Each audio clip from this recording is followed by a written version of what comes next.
இருட்ட கண்டா பயம் உண்டாவதே அது ஏன்? இப்படி ஒரு கேள்வியை ஒரு பெரியவர்கிட்ட கேட்டாங்க. அதுக்கு அவர் பதில் சொல்றார். மனிதனுடைய ஆதிகால வாழ்க்கையில தொற்றிக்கொண்ட பயம் இது வேரூன்றி இருக்குது, இன்னமும் போகல. 50,000 வருஷங்களுக்கு முன்னாடி மனுஷன் குகைகள்ல வாழ்ந்தான். பகல்ல பயம் இருக்காது, ராத்திரியில மிருகங்கள் தாக்கும், கொல்லும், நிம்மதியா தூங்க கூட முடியாது. அதனால இந்த மனுஷனுக்கு இரவுன்னா மரணம், பயம் அப்படின்னு பழகி போச்சு. மனிதர்களுடைய எல்லா மனசையும் சேர்த்து மொத்தமா ஒரு மனசு உண்டு. மனிதர்களுடைய நினைவு இந்த மொத்த மனசுல பதிஞ்சிருக்கு, பரவுது. இந்த மொத்த மனசுல இருட்டு பற்றிய பயம் பதிந்து நீடிக்குது அப்படிங்கிறார் அவர். இந்த காலத்துல இரவை பகலாக்கிறதுக்கு எவ்வளவோ விளக்குகள்லாம் வந்தாச்சு. ராத்திரியிலேயும் மிருகங்கள் தாக்குங்கிற நிலைமை இல்லை. பாதுகாப்பான வீடுகள், விலங்குகளும் விலகி போயிட்டு, விலங்குகள்லாம் விலகி போயிட்டு, வீடுகளும் பாதுகாப்பா இருக்குது. சரி, இருந்தாலும் அந்த பழங்கால பயம் இருட்டு பயம் இன்னமும் மனுஷனை விட்டு போகல. இன்னொரு விஷயம் என்னன்னா, இருட்டில இருந்து வெளிச்சத்துக்கு வராத மனிதர்கள் இன்னைக்கு அதிகம். ஒரு ஆளு ஆத்துக்கு மீன் பிடிக்கிறதுக்காக போனான், இன்னும் விடியல. அதுக்குள்ள வலையை எடுத்துட்டு கிளம்பி போயிட்டான். வெளிச்சம் வர்றதுக்கு முன்னாடியே போய் சேர்ந்துட்டான். விடிகிற வரைக்கும் என்ன பண்றது? சும்மா கரையிலேயே உட்காந்து காலாட்டிட்டு இருக்கிறான். காலில் ஏதோ ஒரு சின்ன மூட்டை தட்டுப்பட்டுது. இருட்டில் அது என்னன்னு சரியா தெரியல. மூட்டைக்குள்ள சின்ன சின்ன கல்லா நிறைஞ்சி இருக்குது. சும்மா பொழுது போகணுமேங்கிறதுக்காக இவன் அந்த மூட்டைக்குள்ள இருந்து ஒவ்வொரு கல்லா எடுத்து ஆத்துல வீசிக்கிட்டு இருக்கிறான். விடிகிற வரைக்கும் வேற வேலை இல்லைங்கிறதுனால எப்படி செஞ்சுக்கிட்டே உட்காந்துருக்கிறான். கிழக்க மெதுவா வெளிச்சம் தெரிய ஆரம்பிச்சது. பொழுது விடியறதுக்கான அறிகுறி. இதுக்குள்ள அந்த மூட்டையில இருந்த எல்லா கல்லையும் எடுத்து வீசி எறிஞ்சுட்டான். கடைசியா ஒரே ஒரு கல் மட்டும்தான் கையில பாக்கி இருந்தது. வெளிச்சம் வந்ததும் அந்த கல்லை பார்த்தான், அப்படியே திகைச்சு போயிட்டான். அடடா, இது வரைக்கும் தெரியாம தப்பு பண்ணிட்டோமே அப்படின்னு நினைச்சான். ஏன் தெரியுமா? அவன் கையில இருந்தது வெறும் கல் இல்ல, விலை வசந்த ரத்தன கல். அது இருட்டுல என்னன்னு புரியாததுனால மூட்டையில இருந்த எல்லா ரத்தன கல்லையும் ஆத்துல வீசி எறிஞ்சிருக்கிறான். இப்போ அவனுக்கு அழுகே வந்துடும் போல இருந்தது. வாழ்க்கையை வசதி ஆக்கிக்கிறதுக்கான வாய்ப்பு அவனுக்கு இருந்தது. இருந்தாலும் இருட்டுல அதை இழந்துட்டான். அந்த வகையில அவனுக்கு கொஞ்சம் அதிர்ஷ்டம் இருந்திருக்குது. அதாவது ஏதோ ஒரு வகையில இருந்திருக்குது. அதனாலதான் அந்த கடைசி கல்ல எரியறதுக்குள்ள வெளிச்சம் வந்துட்டுது. பல பேருக்கு அந்த அளவு கூட அதிர்ஷ்டம் வர்றதில்ல. எல்லாத்தையும் வீசினதுக்கு அப்புறம் தான் வெளிச்சம் வரும். என்னன்னு விவரம் தெரியாமலே எழுந்திரிச்சு வந்துருவாங்க. வாழ்க்கைங்கிறது ஒரு பெரிய புதையல். அதை புரிஞ்சிக்காம மனுஷன் அதை வீசி எரிஞ்சுக்கிட்டு இருக்கான் அப்படிங்கிறது தான் பெரியவங்க கருத்து. சில பேருக்கு புரிஞ்சுக்கிற நேரம் வரும், அதுக்குள்ள வாழ்நாள்லாம் ஓடி போயிருக்கும். அதுக்கப்புறம் என்ன பண்றது? நம்மால் ஒருத்தன் கையில ஒரு சின்ன பையோட வந்துகிட்டு இருந்தான். பை உள்ள ஏகப்பட்ட நகைகள், ரத்தன கல் எல்லாம் இருக்கு. வந்துகிட்டு இருந்தவன் திடீர்னு அந்த பையை அப்படியே ஒரு குளத்துல வீசி எறிஞ்சுட்டான். மகான்கள் தான் இப்படி பற்று இல்லாம இருப்பாங்க. என்னங்க இது, விலை மதிப்புள்ள அந்த பையை இப்படி குளத்துல வீசி எறிஞ்சுட்டீங்களே, இதுக்கு என்ன அர்த்தம் அப்படின்னு கேட்டார் அவன் கூட வந்தவர். அவன் மெதுவா இவர் காதோட காதா சொல்றான். ஒரு போலீஸ்காரர் பின்னாடி வந்துகிட்டு இருக்கிறார், அவர் போனதுக்கு அப்புறம் இதை எடுத்துக்குவேன் அப்படிங்கிறான். 2 பேர் சுவாரஸ்யமா பேசிட்டு இருக்கிறப்போ குறுக்க புகுந்து தொந்தரவு பண்றதுக்குன்னே சில பேர் இருப்பாங்க. அது ரொம்ப இடைஞ்சலா இருக்கும். இதே மாதிரி மின்காந்தம் கூட குறுக்க புகுந்து தொந்தரவு பண்ணும். கடைசியில் அது ஒரு பெரிய இடைஞ்சல கொண்டாந்து விட்டுரும். சில வீடுகளில் கேபிள் கனெக்ஷன் இல்லாம சில தனியார் டிவி காட்சிகள் தெரியும். அதுக்கு என்ன காரணம்னா இந்த மின்காந்த குறுக்கீடு தான் காரணம். இதைத்தான் சுருக்கமா EMI அப்படின்னு சொல்றாங்க. அதாவது எலக்ட்ரோ மேக்னெட்டிக் இன்டர்ஃபியரன்ஸ். இது ஏற்படக்கூடிய இடங்கள் எது எதுன்னு எடுத்துக்கிட்டா அது ஒரு பெரிய பட்டியலாவே போயிடும். இந்த EMI தொந்தரவு கேபிள் டிவியில மட்டும்தான் இல்லை, ராக்கெட் ஏவுதளத்தில் உள்ள ரேடார்கள், அங்க உள்ள சில சக்தி வாய்ந்த தொலைத்தொடர்பு சாதனங்கள், விமான தளங்களில் உள்ள ரேடார்கள், கப்பல் தளங்களில் பொருத்தப்பட்டிருக்கக்கூடிய சக்தி வாய்ந்த ஆண்டனாக்கள், இப்படி நிறைய சொல்லலாம். காவல் நிலையங்களில் பயன்படுத்தப்படுகிற வயர்லெஸ் தொடர்பு சாதனங்கள் கூட ஓரளவுக்கு இந்த மின்காந்த அலைகளை வெளியிடும். நம்ம வீட்டில் உட்காந்துக்கிட்டு ரேடியோ கேட்டுக்கிட்டு இருப்போம் அல்லது டிவி பார்த்துக்கிட்டு இருப்போம்.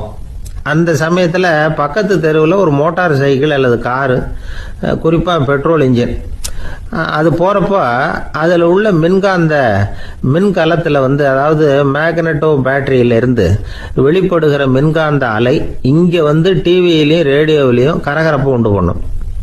சரி, இது பெருசா என்ன இடைஞ்சல உண்டு பண்ணிட போகுது அப்படின்னு நாம அலட்சியமா நினைக்கலாம்.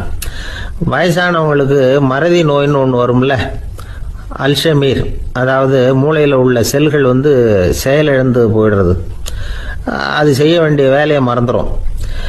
மனைவியே எதிரில் நின்னா கூட உன்னை எங்கேயோ பார்த்தது மாதிரி தெரியுதே அப்படின்னு சொல்லிட்டு இருப்பாங்க. அப்படி ஒரு மறதி. இந்த விசித்திரமான நோய்க்கு இதுவரைக்கும் மருந்தே இல்லைன்னு வேற சொல்றாங்க. இந்த மைக்ரோ ஓவன் அப்படின்னு சொல்லக்கூடிய சமையல் அடுப்புகள் கூட மின்காந்த அலைகளை வெளியிடுது. சமயத்தில் சில தொழிற்சாலைகளில் கூட பெரிய விபத்துக்களை இந்த இஎம்ஐ உண்டு பண்ணிவிடும். இதை பற்றி தீவிரமாக சிந்திக்க ஆரம்பிச்சதே ஒரு விபத்துக்கு பிறகுதான்.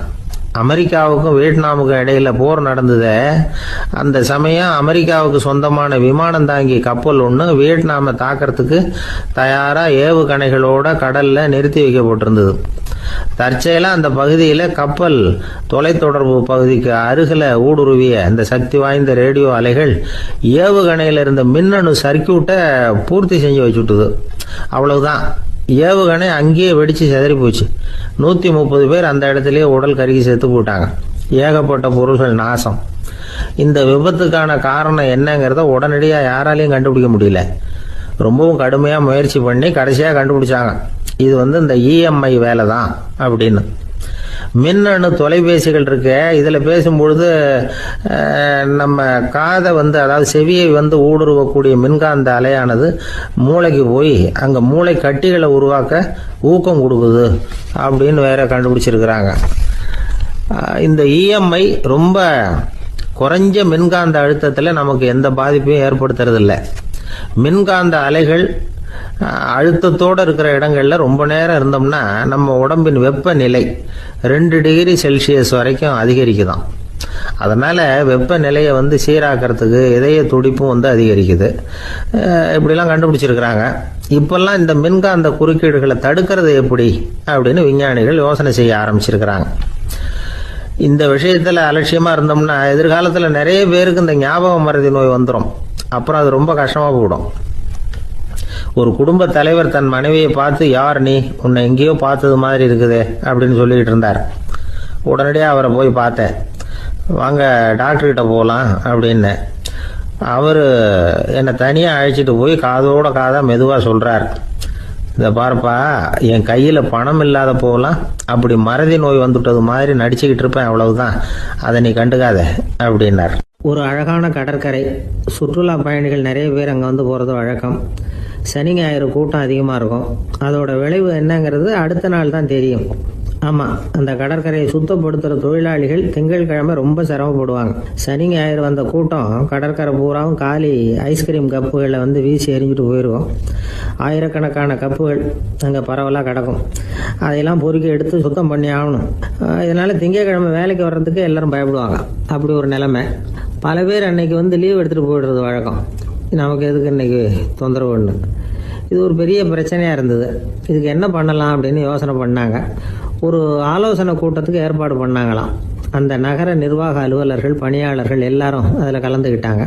கூட்டம் ஆரம்பமாச்சு. ஆரம்பத்தில் சொன்னாங்க, இந்த பிரச்சனைக்கு ஒரு தீர்வு வேணும், என்ன பண்ணலாம், அதை முடிவு செய்கிறதுக்கு தான் இந்த கூட்டம். இதில் நீங்கள் செய்ய வேண்டியது என்னென்னா, உங்களுக்கு தோன்றுகிற யோசனை எதுவாக இருந்தாலும் சொல்லுங்கள். கொஞ்சம் கூட தயக்கம் வேண்டாம். நாம் சொல்கிற யோசனை ஈடுபடுமா படாதா அப்படின்லாம் யோசிக்க வேணாம். எல்லாருடைய யோசனைகளையும் அப்படியே பதிவு செய்துக்கிறோம். கடைசியாக அதிலேருந்து ஒரு சிறந்த யோசனையை தேர்வு பண்ணி அதை பயன்படுத்தலாம். இந்த சந்தர்ப்பத்தில் இன்னொரு முக்கியமான வேண்டுகோள், எவ்வளவு சாதாரணமான யோசனையாக இருந்தாலும் சரி, அது சொல்லும் பொழுது அடுத்தவங்க ஏளனம் செய்யக்கூடாது. இது ஒரு பெரிய யோசனையா அப்படின்னு சொல்லி எதையும் அலட்சியப்படுத்தக்கூடாது. இதுதான் அந்த கூட்டத்தின் ஆரம்பத்தில் செய்யப்பட்ட அறிவிப்பு. உடனே அந்த கூட்டத்தில் இருந்தவங்க ஆளுக்கு ஒரு யோசனை சொல்ல ஆரம்பித்தாங்க. ஒருத்தர் எழுந்திருச்சார், இங்கே வர்ற சுற்றுலா பயணிகள்கிட்ட ஆளுக்கு $10 ஒரு டெபாசிட் மாதிரி வைப்பு பணமாக வாங்கிக்கணும். காலி ஐஸ்கிரீம் கப்பை திருப்பி கொடுத்தா அந்த பணத்தை திருப்பி கொடுத்துடலாம். இப்படி ஒரு ஏற்பாடு பண்ணிக்கிட்டா கப்புகளை தேடி பொறுக்கிட்டு இருக்க வேண்டியதில்லை, எல்லாம் ஒரே இடத்துக்கு சேர்ந்துடும். அப்படியே நாம் தூக்கிட்டு போய் ஒரு இடத்துல கொட்டி விடலாம் அப்படின்னார். இன்னொருத்தர் எழுந்திருச்சார், கப்பை கீழே போட்டால் $50 அபராதம் அப்படின்னு அங்கங்கே போர்டு எழுதி வச்சுடலாம்.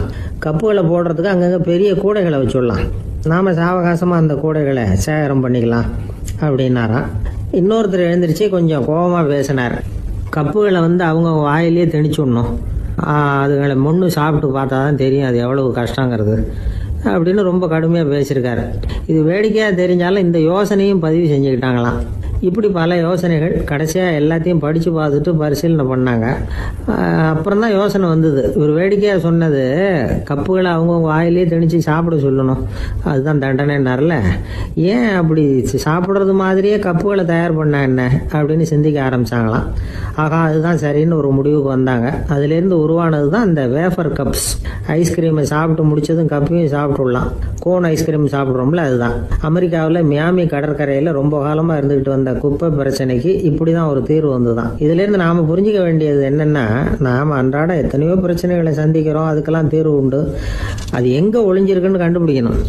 அந்த அந்த யோசனையையும் நல்லா தீவிரமாக யோசிக்கணும். யார் என்ன யோசனை சொன்னாலும் அதை வந்து அலட்சியப்படுத்தக்கூடாது, அக்கறையோடு கவனிக்கணும், அதை யோசித்து பார்க்கணும்.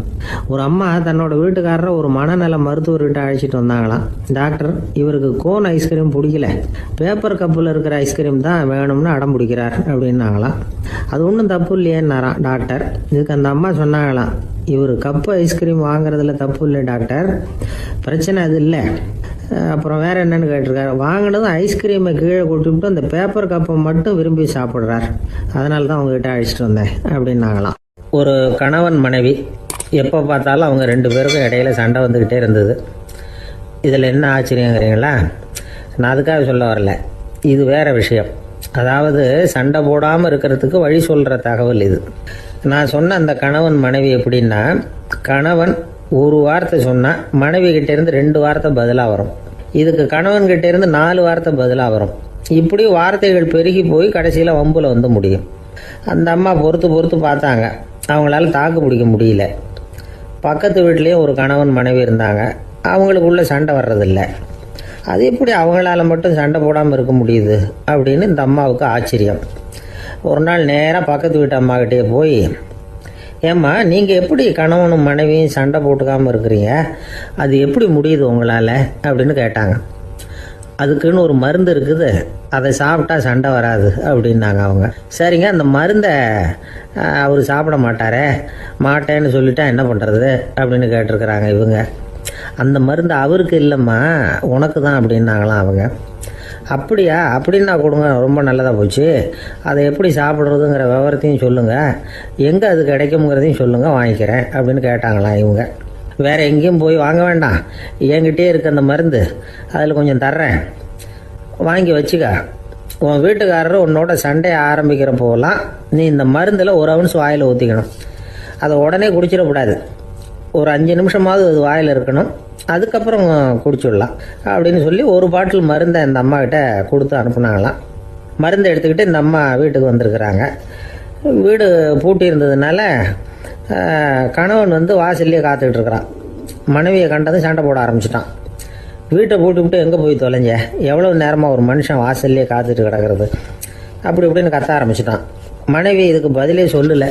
அந்த அம்மா பேசாமல் வீட்டை திறந்தாங்க, சமையல் அறைக்குள்ளே போனாங்க, 1 ounce மருந்தை வாயில் ஊற்றிக்கிட்டாங்க. அன்னைக்கு சண்டை வந்து மேற்கொண்டு வளரவே இல்லை, நின்றுட்டுது. மருந்து பரவாயில்லை. அதுக்கப்புறம் பல சந்தர்ப்பங்களில் சண்டை வரும் போல் இருக்கிற போலாம் இந்த மருந்து அதை நிறுத்தியிருக்கு. பிரமாதமான மருந்தாக இருக்குது இதை கொஞ்சம் அதிகமாகவே வாங்கி வீட்டில் வச்சுக்க வேண்டியது தான் அப்படின்னு முடிவு பண்ணிட்டு இந்த அம்மா மறுபடியும் பக்கத்து வீட்டு அம்மாக்கிட்ட போனாங்க. எவ்வளவு விலையானாலும் சரி, நான் காசு கொடுத்து வாங்கி வச்சுக்கிறேன், எந்த கடையில் இருக்குது இந்த மருந்து சொல்லுங்க அப்படின்னு கேட்டாங்க. இந்த மருந்துக்கு விலையே கிடையாதுங்க, இலவசமாகவே கிடைக்கும்னாங்களாம் அவங்க. அது எப்படி விலையில்லாமல் இதை விற்க முடியுது அப்படின்னு கேட்டாங்களாம் இவங்க. அது மருந்தாக இருந்தால் தானே விலை வைக்கிறதுக்கு, அது வெறும் தண்ணி தானே அப்படின்னாங்களாம். வெறும் தண்ணியாக சண்டையை நிறுத்துது அப்படின்ட்டு இருக்காங்க இவங்க. அது சண்டையை நிறுத்தலை, உன்னோட மௌனம் தான் சண்டையை நிறுத்துது. நீ வாயில் தண்ணியை வச்சுக்கிறதுனால எதிர்த்து பேசுறதில்ல, அதனால் உன்னுடைய கணவர் கோபம் வந்து சாந்தமாயிடுது அப்படின்னாங்களாம் அவங்க. இந்த கதையிலேருந்து சண்டையை நிறுத்துற மருந்து எதுன்னு தெரிஞ்சுக்கிட்டோம் இல்லையா. ஒருத்தர் என்ன பண்ணார், பாட்டிலில் வந்து தண்ணியை ஊற்றி வச்சுக்கிட்டு அவர்கிட்ட வர்றவங்களுக்கெல்லாம் இதை சிபாரிசு பண்ணலாம்னு நினச்சிக்கிட்டு உட்காந்துருந்தார். ஒரு அம்மா வந்தாங்க. இதை கேட்டுவிட்டு இதையே ஒரு மருந்து மாதிரி கொடுக்கலாம்ங்கிறது அவர் முடிவு. அதனால் பாட்டிலில் தண்ணி அடித்து வச்சுக்கிட்டு அதில் கலருக்காக என்னத்தையோ ஒரு ஜீரகம் அது மாதிரி எதையாவது கலந்து வச்சுக்கிட்டு ஒரு மருந்து மாதிரி ஒரு பாவனையில் வச்சுக்கிட்டு உட்காந்துருக்காரு. யாராவது வீட்டில் சண்டைன்னா என்கிட்ட வாங்க மருந்து தரேன்னு. ஒரு அம்மா வந்தாங்க, எனக்கும் என் வீட்டுக்காரருக்கும் அடிக்கடி சண்டை வருதுங்க அப்படின்ட்டு இருக்காங்க. கவலைப்படாதம்மா, நான் ஒரு மருந்து தரேன்னு சொல்லி வீட்டுக்குள்ளே போய் ஒரு பாட்டில் எடுத்து வந்து கொடுத்தாரு. பாட்டிலில் இருக்கிறது என்னங்கிறத சொல்லிவிட்டா அது பேரில் மரியாதை வராது இல்லையா, அதனால் சொல்லலை. அந்த அம்மா வாங்கிட்டு போனாங்க. 4 நாள் கழித்து திரும்பி வந்தாங்க. என்னம்மா வீட்டில் சண்டை நின்று போச்சான்னு கேட்டிருக்காரு இவர். அங்கே நின்று போச்சுங்க, இப்போ உங்ககிட்ட ஆரம்பமாக போகுதுன்னாங்களாம். என்னம்மா அப்படின்ட்டுருக்காரு அவர் பயந்து போய். பின்ன என்னங்க, நீங்கள் என்ன மருந்து கொடுத்துருக்குறீங்க என்னங்க அப்படின்னாங்களாம் கோவமாக. அது வெறும் தண்ணி தானே அப்படின்ட்டுருக்காரு இவர். தண்ணியா இது, நல்லா பாருங்கள் அப்படின்னு அந்த பாட்டிலில் நீட்டினாங்களாம். இவர் வாங்கி பார்த்துருக்காரு. அப்புறம் தான் விஷயம் புரியுது அவருக்கு. இவர் கை தவறுதலாக அவங்க வீட்டில் இருந்த மண்ணெண்ணெய் பாட்டில் எடுத்து அவர்கிட்ட கொடுத்துருக்குறாங்க. அப்புறம் என்ன ஆகும், சண்டை வராமல். நமக்கு முன்னாடி நமக்கு வேண்டிய ஒருத்தர் ஒரு கிளாஸில் நமக்கு பழச்சாறு கொண்டாந்து வைக்கிறாருன்னு வச்சுக்கோங்க. உடனே நாம் என்ன பண்ணுவோம், எடுத்து கிடுகிடுன்னு சாப்பிட்ருவோம் அடுத்தவங்க யாரும் வர்றதுக்குள்ள. அதை விட்டுட்டு அதை கொண்டாந்து வச்சவர்கிட்டயே அதோட விலை என்ன அப்படி இப்படின்னு நான் கேட்டுக்கிட்டு இருப்போம். நாம் கேட்க மாட்டோம். ஆனால் காந்திஜி அப்படி கேட்டாராம். எப்போ தெரியுமா, 1935. அந்த வருஷம் மே மாதத்தில் ஒரு நாள் காந்திஜி டெல்லியில் இருக்கிறார். அப்போ அவருக்கு 2 டம்ளர் மாம்பழச்சாறு கொண்டாந்து கொடுக்குறாங்க. அதை வாங்குறார். இதோட விலை என்ன அப்படின்னு கேட்டார் காந்திஜி. யாருக்கிட்ட கேட்டாருன்னா மனுபென் காந்திகிட்ட கேட்குறார். அவங்க தான் கொண்டாந்து கொடுக்குறாங்க. காந்திஜிக்கு உதவி செய்கிறதுக்காக அவர் கூடவே இருந்தவங்க அவங்ககிட்ட தான் கேட்குறாரு. காந்திஜி சும்மா வேடிக்கைக்காக இப்படி கேட்குறாருன்னு நினச்சிட்டாங்க அந்த அம்மா. அதுவும் இல்லாமல் அதோட விலையை கேட்டால் காந்திஜி நிச்சயமாக அதை சாப்பிட மாட்டார் அப்படிங்கிற பயம் வேறு. அதனால் அந்த அம்மா பதில் எதுவும் சொல்லாமல் கம்முன்னு இருந்துட்டாங்க. கொஞ்ச நேரம் ஆச்சு. அந்த பழச்சாறு வச்ச இடத்துல அப்படியே இருக்குது, வச்ச இடத்துல வச்சபடியே இருக்குது. காந்திஜி அதை சாப்பிடவே இல்லை. மனுபென் காந்தி பார்த்தாங்க. மெதுவாக காந்திஜிக்கிட்ட போய் அதை சாப்பிடுங்களேன் அப்படின்னாங்க.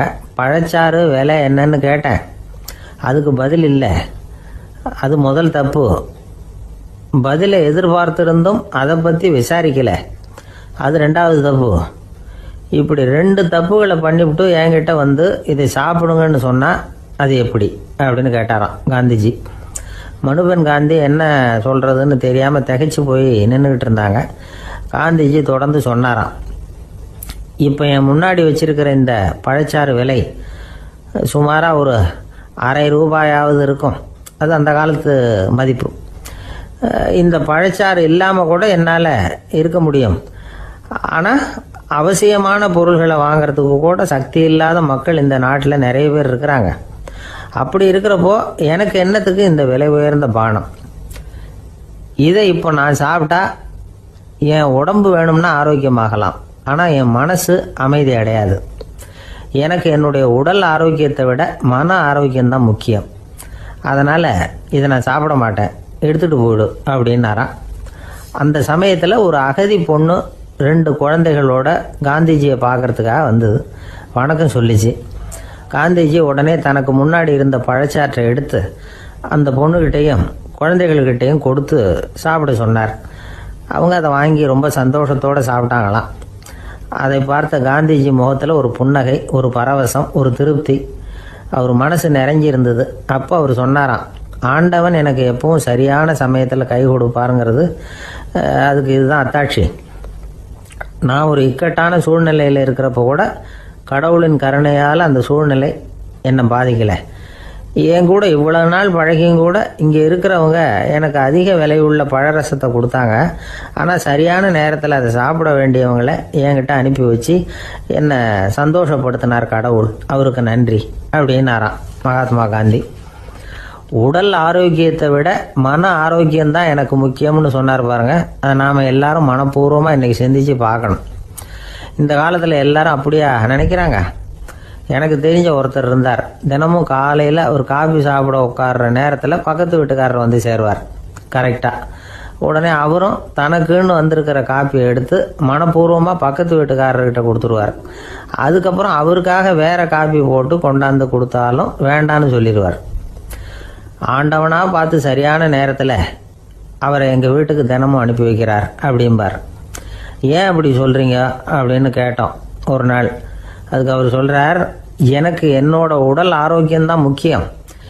இதை கடவுள் புரிஞ்சுக்கிட்டு எங்கள் வீட்டு காப்பியை சாப்பிட்றதுக்கு தினமும் அடுத்த வீட்டுக்காரனை அனுப்பி வைக்கிறார் அப்படின்னார் அவர். தானத்துல சிறந்தது எது அப்படின்னு ஒரு கேள்வியை கேட்டு, தானத்துல சிறந்தது நிதானம் அப்படின்னு அதுக்கு ஒரு பதிலும் சொல்றவங்க உண்டு.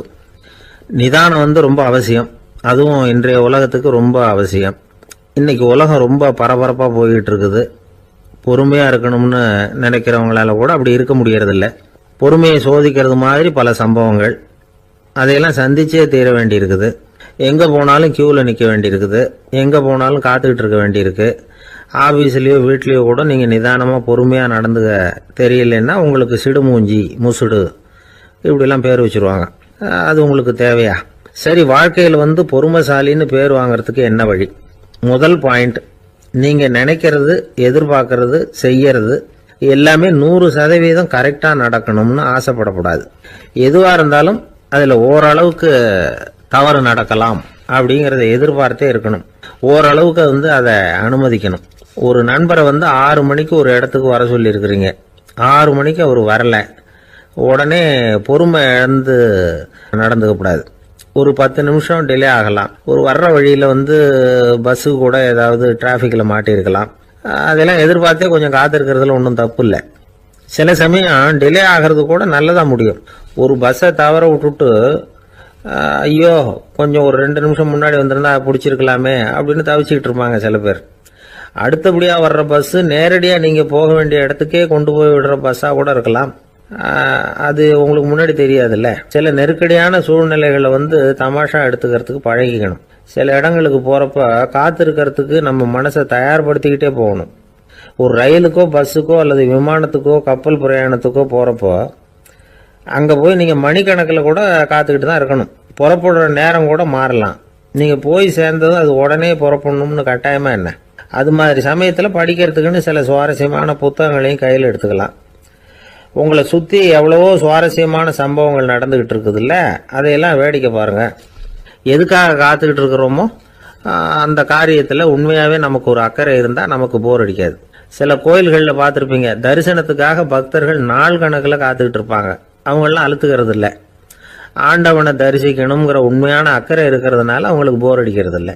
ஆனால் சில சினிமா தியேட்டரில் கூட பார்க்கலாமே, சினிமா கியூ கூட அப்படிதான். சாயந்தரம் 6 மணி ஆட்டத்துக்கு காலம்பரம் 6 மணிக்கே போய் கூட காத்துக்கிட்டு இருப்பாங்க. அவங்களுக்கெல்லாம் போர் அடிக்காது, படம் பார்க்குற ஆர்வம். இன்னொரு முக்கியமான விஷயத்த நாம் பழக்கப்படுத்திக்கணும். லிவ் ஃபார் தி மூமெண்ட் அப்படிங்கிறாங்க நிபுணர்கள். ரொம்ப பேர் எப்படின்னா அடுத்தபடியாக நடக்க போகிற விஷயத்திலேயே கவனமாக இருப்பாங்க. அந்த நினைப்புலேயே இந்த நிமிஷத்தை பொறுமை இல்லாமல் கழிப்பாங்க. ஒருத்தர் இருக்கார், அவர் எப்படின்னா ஆஃபீஸ் முடியறதுக்குள்ளேயே சார் 5 மணிக்கெல்லாம் ரெடியாக இருங்க, நாம் அந்த ஹோட்டலில் போய் டிஃபன் சாப்பிட்ணும் அப்படின்னு 4 மணிலேருந்து சொல்லிகிட்டு இருப்பார். 4:55 பரபரப்பாக ஓடி வருவார். 2 பேரும் புறப்படுவோம், ஹோட்டலுக்கு போவோம், சாப்பிட்டுக்கிட்டு இருப்போம். அப்படி சாப்பிட்டுட்டு இருக்கிறப்ப சார் சாப்பிட்டு முடிச்சதும் நேராக ஒரு ஜவுளி கடைக்கு போகிறோம் அப்படிம்பார். பரபரக்க சாப்பிட்டு முடிப்பார், புறப்படுவார். ஜவுளி கடையில் அவசரமாக சீக்கிரம் பில் போடுங்க சார், சினிமாவுக்கு நேரம் ஆகிடும்பார். சினிமா தியேட்டரில் உட்காந்து அடுத்தபடியாக எங்கே டின்னர் சாப்பிட்றதுன்னு யோசனை பண்ணிகிட்டு இருப்பார். ராத்திரி படுக்கையில் விழுந்ததுக்கு அப்புறமும் நாளைக்கு காலையில் எழுந்திரிச்சதும் அதை பண்ணணும் இதை பண்ணணும்னு திட்டம் போட்டுக்கிட்டே இருப்பார். அதாவது எப்பவும் அடுத்த நிமிஷம், அடுத்த நாள், அடுத்த வாரம், அடுத்த வருஷம், இதுதான் அவங்க சிந்தனை. இந்த நிமிஷம் என்ஜாய்மெண்ட்டை அவங்க இழந்துடுறாங்களாம். அதனால தான் வாழ்நாள் பூரா பொறுமையின்மை, அவஸ்தை, அல்லல். அதனால நாம் எல்லாரும் வாழ்க்கையில் நிதானமாக இருக்கிறதுக்கு கற்றுக்கணுமா. அதுக்காக இந்த நிதானத்துக்கு வேற விதமான அர்த்தம் பண்ணிக்கக்கூடாது. ஒருத்தர் அப்படித்தான் ஒரு தடவை அவருடைய குதிரை காணாமல் போயிட்டு தான். அதுக்காக அவர் கவலைப்படல, நிம்மதியாக இருந்தார், சந்தோஷமாக இருந்தார். என்ன சார் இது, உங்கள் குதிரை திருட்டு போயிட்டுதுங்கிறீங்க, நீங்கள் கவலைப்படாமல் இருக்கிறீங்களே அப்படின்னு கேட்டாங்களாம். அதுக்கு அவர் சொல்லியிருக்கார், நல்ல வேலை சார், கட்டியிருந்த குதிரை காணாமல் போயிருக்குது. நான் அது மேலே உட்காந்துருக்கிற சமயம் அது காணாமல் போயிருந்ததுன்னா, திருட்டு போயிருந்ததுன்னா நானும் சேர்ந்துல காணாமல் போயிருப்பேன் அப்படின்னாராம். எவ்வளவு நிதானமான ஆள் பாருங்க. ஒரு நாள் காலை நேரம் ஒரு குரு படுக்கையை விட்டு எழுந்திருக்கிறார். உடனே சீடர்களை பார்த்து எல்லாரும் இப்படி வாங்கங்கிறார். எல்லாரும் வர்றாங்க வேகமாக. என்னங்க வேணும் உங்களுக்கு அப்படிங்கிற மாதிரி எல்லாரும் குருவை பார்த்தாங்க பயபக்தியோட. குரு அந்த சீடர்களை பார்த்து, இதை பாருங்க, இப்போ நான் ஒரு சிக்கலான விவகாரத்தில் மாட்டிக்கிட்டு இருக்கிறேன். அதை நீங்கள் தீர்த்து வச்சா நல்லதுன்னார். சீடர்களுக்கு ஒன்றும் புரியல. என்ன இது இவர் இப்படி சொல்கிறாரு, நமக்கு உள்ள எல்லா விவகாரங்களையும் தீர்த்து வைக்கிறவர் நம்ம குருநாதர், அவருடைய விவகாரத்தை நாம் தீர்த்து வைக்கிறதா, ஆச்சரியமாக இருக்குதே, குருநாதருக்கே சிக்கலா அப்படின்னு யோசனை பண்ண ஆரம்பித்தாங்க. இருந்தாலும் ரொம்ப பணிவாக கேட்டாங்க, சுவாமி உங்களுக்கே சிக்கலா? இந்த உலகத்து சிக்கல்களுக்கும் சிரமங்களுக்கும் அப்பாற்பட்டவர் அல்லவா தாங்கள், அப்படிப்பட்ட உங்களுக்கு சிக்கல்னா அது எப்படி அப்படின்னாங்க. எனக்கு ஏற்பட்டிருக்கிற சிக்கல் அவ்வளவு பெருசு, ரொம்ப பெரிய விவகாரம் அது அப்படின்னார் குரு. கொஞ்சம் விவரமாக சொல்லுங்க அப்படின்னாங்க இவங்க. இப்போ அந்த குரு விவரத்தை சொன்னார். அதாவது நேற்று ராத்திரி நான் ஒரு கனவு கண்டேன். அந்த கனவுல நான் ஒரு பட்டாம்பூச்சியாக மாறிட்டேன். அப்படி மாறி ஒவ்வொரு மலராக பறந்து போய் உட்காந்து தேன் சாப்பிட்டேன் அப்படின்னார். சீடர்கள் இதை கேட்டதும் ரொம்ப திகைச்சு போயிட்டாங்க. என்ன இது, இது ஒரு பெரிய பிரச்சனையா? ஒரு சாதாரண கனவு கண்டதுக்காகவா இந்த காலை வேளையில் நம்மளையெல்லாம் குருநாதர் இவ்வளவு அவசரமாக கூப்பிட்டுருக்கார் அப்படின்னு நினைச்சாங்க. இருந்தாலும் கேட்டாங்க, இதில் என்ன சிக்கல் சுவாமி? கனவுங்கிறது எல்லாருக்கும் வரத்தானே செய்யும் அப்படின்னார் ஒரு சீடர். சீடர்களே, பிரச்சனை அது இல்லை. நான் இன்னைக்கு காலையில் கண்ணு முழிச்சு பார்த்தப்போ நான் நானாக மறுபடியும் மாறிட்டேங்கிறத தெரிஞ்சுக்கிட்டேன். இதில் சிக்கல் என்னன்னா, இப்போ அந்த பட்டாம்பூச்சி தான் நானா ஆயிட்டதாக கனவு கண்டுகிட்டு இருக்கா அப்படிங்கிறது தான். ஒரு மனுஷன் பட்டாம்பூச்சி ஆகிறதாக கனவு காண முடியுங்கிறப்போ அந்த பட்டாம்பூச்சியும் மனுஷன் ஆகிறதாக கனவு காண முடியும் இல்லையா? இப்போ எனக்கு யதார்த்த நிலை தெரியணும், எது நிஜம்னு தெரியணும்.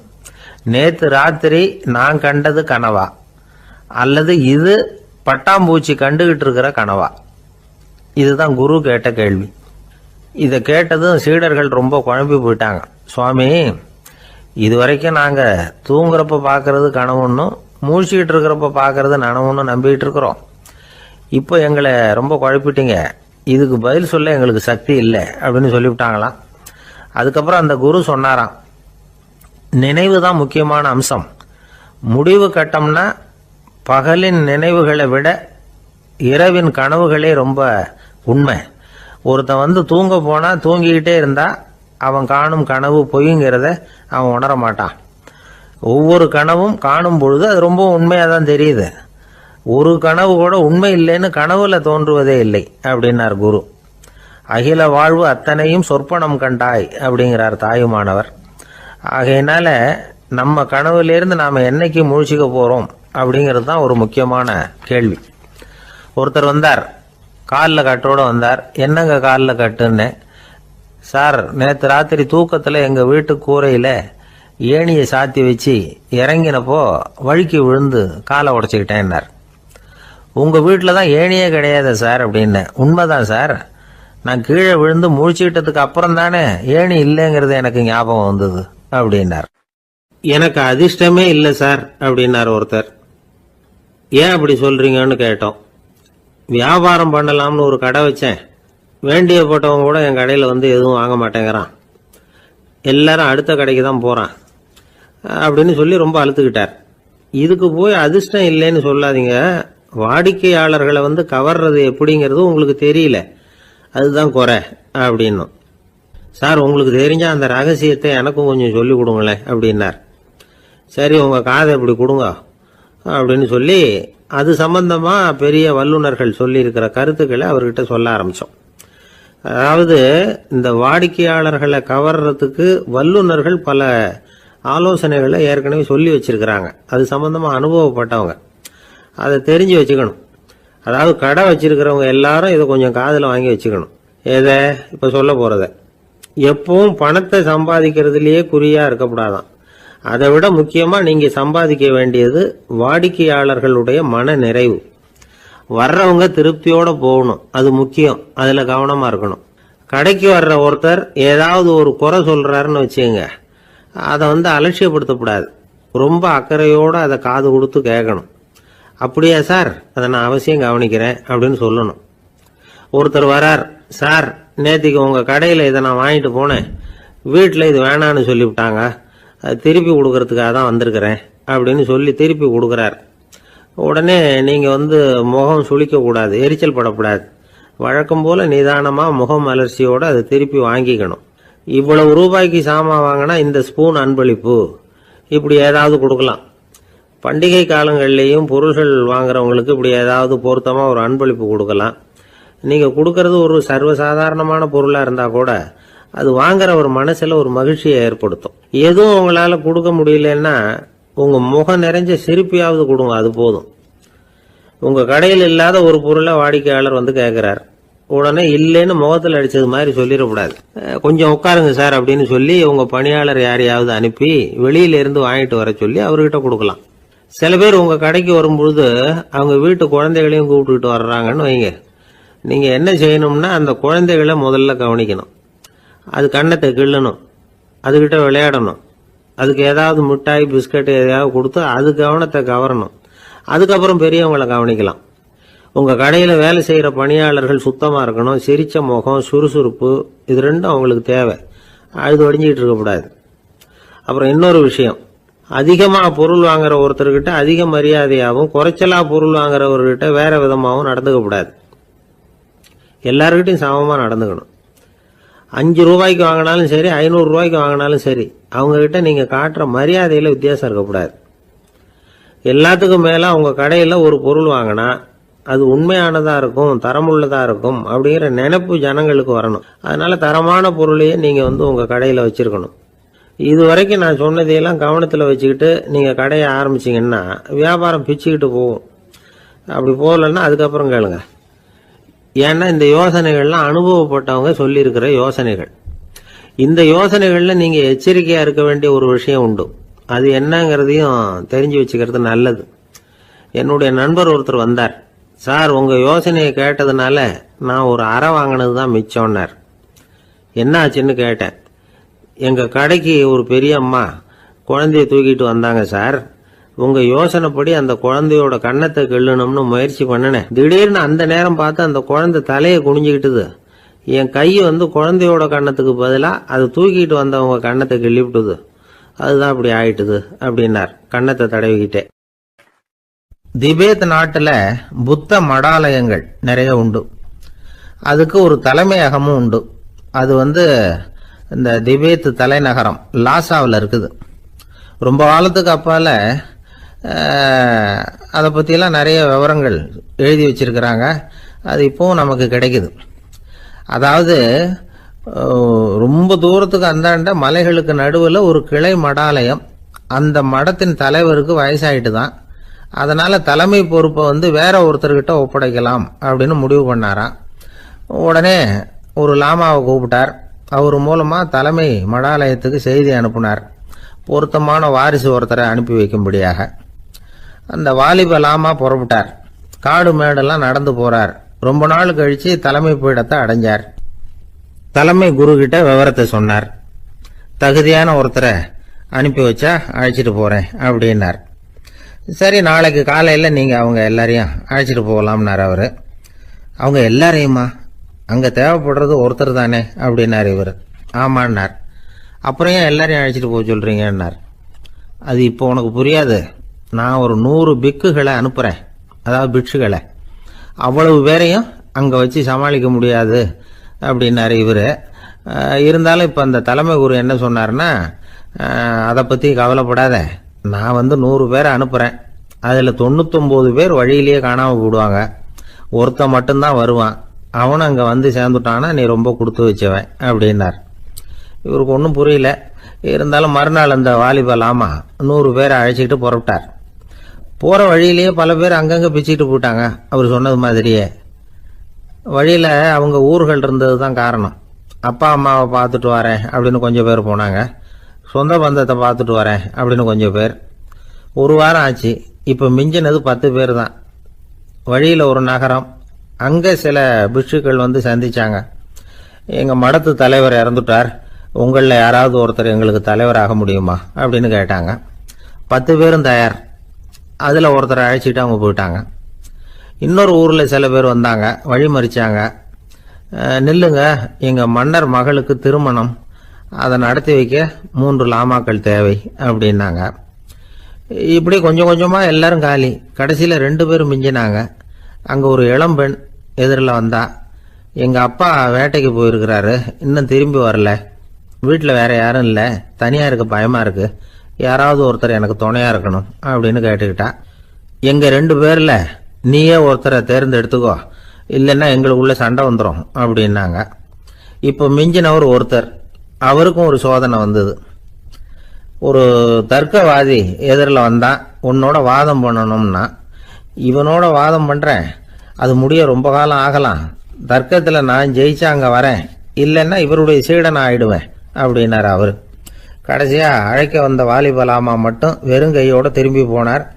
அங்கே இருந்த வயசான மடாதிபதி கேட்டார், எத்தனை பேர் அங்கேருந்து புறப்பட்டீங்கன்னார். என்னையும் சேர்த்து 101ன்னார் அவர். நல்லது, நீயாவது திரும்பி வந்திய, அதுதான் எனக்கு போதும். ஏன்னா நீ தான் எனக்கு உண்மையான வாரிசு. அந்த 100 பேரில் யாரும் வரமாட்டாங்க அப்படின்னார் அவர். ஏன்னா அவருக்கு தெரியும் இவர் ஒருத்தர் தான் திரும்பி வருவாருங்கிறது. திபேத்தில் ஒரு பழங்கால பழமொழி உண்டாம், 100 பேர் செல்லலாம், எப்பொழுதாவது ஒருவன் அபூர்வமாக அடைய வேண்டிய இடத்தை அடைவான். இதுதான் அந்த பழமொழி. ஒரு உன்னதமான இலக்கை அடையணும்னா அது அவ்வளவு சுலபமான காரியம் இல்லை. இந்த காலத்து மடாலயம் ஒன்று, அதில் ஒரு தலைவர், அவருக்கு வயசாயிட்டுது, தனக்கு ஒரு வாரிசை நியமிக்கணும் அப்படின்னு ஆசைப்பட்டார். ரொம்ப கஷ்டப்பட்டு ஒருத்தரை பிடிச்சார், தனக்கு வாரிசா நியமிச்சுட்டு அவர் சமாதி ஆயிட்டார். புதுசாக பொறுப்பேற்றுக்கிட்டவர் அப்படியே உட்காந்துருந்தார். அவரை தேடிட்டு பத்திரிகை நிருபர்கள்லாம் வந்தாங்க, கேட்டாங்க. அவர் உங்கள் பொறுப்பில் அவர் பெரியவர் விட்டுட்டு போன இது எவ்வளவு சுமாராக தேரும், எவ்வளவு விட்டுட்டு போனார் அப்படின்னு கேட்டிருக்கிறாங்க. அது என்ன ஒரு 50 லட்சம் இருக்கும் அப்படின்னாராம். அவ்வளவும் பணமா அப்படின்னு கேட்டிருக்காங்க. இல்லைங்க, கடன் அப்படின்னாராம் இவர். ஒரு காடு, அங்கே புத்தர் அவர் பாட்டுக்கு நடந்து போய்கிட்டே இருக்கிறார். அவருக்கு பின்னாடி ஒரு குரங்கு, அதுவும் தொடர்ந்து வந்துக்கிட்டே இருக்குது. புத்தர் திரும்பி பார்த்தார். குரங்கு அப்படியே குதிச்சு உயர எழும்பி ஒரு கிளையில் போய் உக்காந்துது. ஏன் இப்படி பண்ணுறேன்னு கேட்டார் புத்தர். என்னை சாதாரணமாக நினைக்க வேணாம், நான் மகாமந்தி, என்னால் எல்லாம் முடியும், முடியாதுங்கிற வார்த்தையே என்னுடைய அகராதியில் கிடையாது, என்ன வேணும்னாலும் செய்வேன் அப்படின்னுது. அப்படின்னா ஒரு பந்தயம் வச்சுக்கலாமான்னாரு இவர். ஓ, வச்சுக்கலாமேன்னுது. வேற ஒன்றும் இல்லை, இப்போ நீ மேலே எழும்பி அந்த கிளையில் உட்காந்தது மாதிரி அங்கேருந்து தாவி என் உள்ளங்கையில் உட்காரணும், அவ்வளவுதான் அப்படின்னார். அப்படி உட்காந்துட்டா என்ன பரிசு அப்படின்னு கேட்டது அது.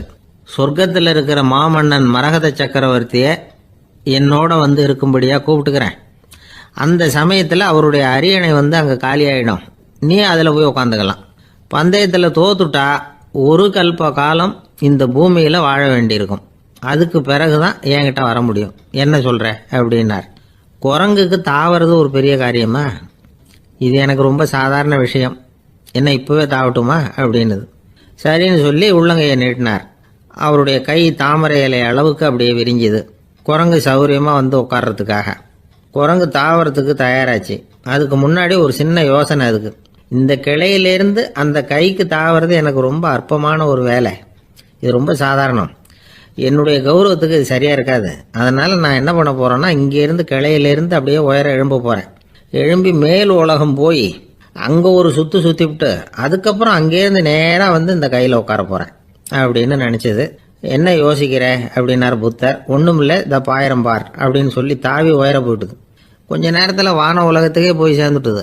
அங்கே போய் பார்த்தா அங்கே ஒரு 5 பளிங்கு தூண்கள் இளம் சிவப்பு நிறத்தில் நின்றுக்கிட்டு இருக்குது. குரங்கு நினச்சிக்கிட்டது, புத்தர்கிட்ட போய் இந்த பளிங்கு தூண்களை பார்த்தோம்னு சொன்னால் அப்படியே திகைச்சு போயிடுவார், இந்த தூணில் ஏதாவது அடையாளம் செஞ்சுட்டு போகணும் அப்படின்னு அந்த இடத்துல மிதந்துக்கிட்டே நினச்சிது. உடனே ஒரு தூணில் எழுதிச்சு.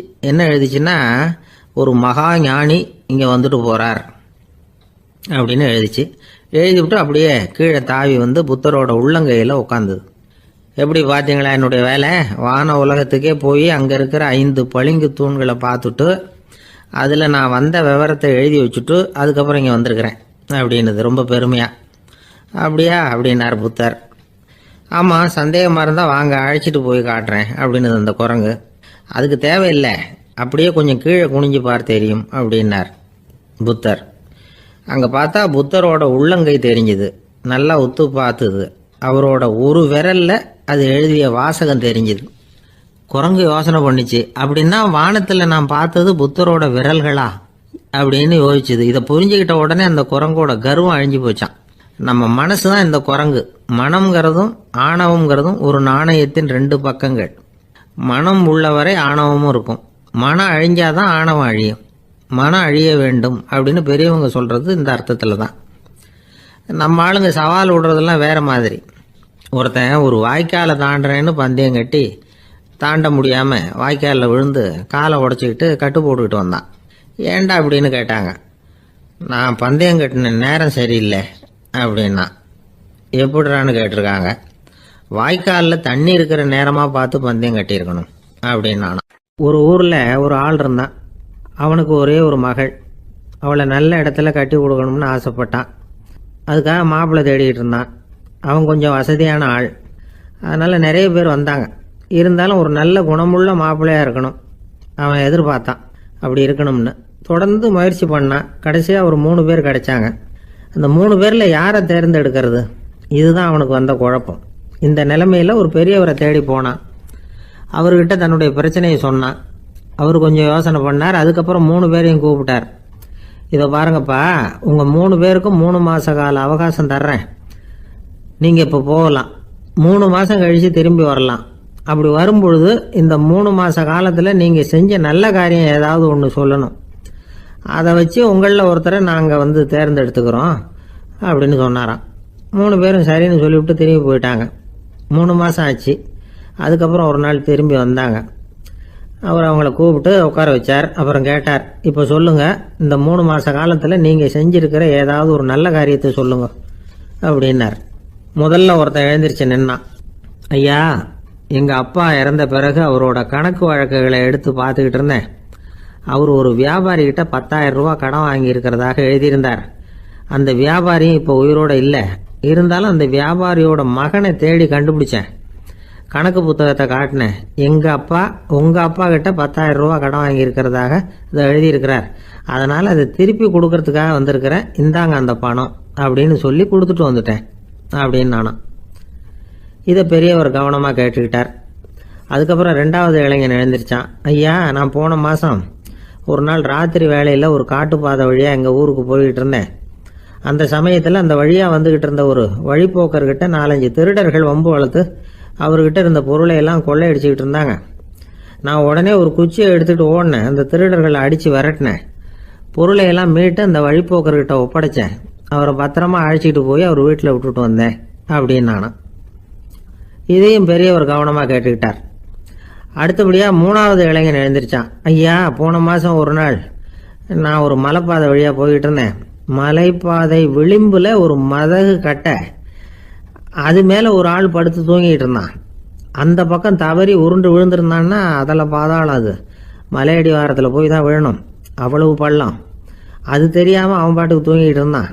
நான் உடனே அவன்கிட்ட ஓடி போய் குனிஞ்சு அவன் முகத்தை பார்த்தேன். அப்போ தான் புரிஞ்சுது, அவன் ஏற்கனவே எனக்கு தெரியும். அவனை எனக்கு நிறைய கெடுதல் பண்ணியிருக்கிறான், இடைஞ்சல் கொடுத்தவன். இருந்தாலும் ஐயோ பாவம்னு நினச்சி அவனை எழுப்பி பாதுகாப்பாக வேற ஒரு இடத்துல படுக்க வச்சுட்டு வந்தேன் அப்படின்னு நானும். பெரியவர் இதையும் கேட்டுக்கிட்டார்.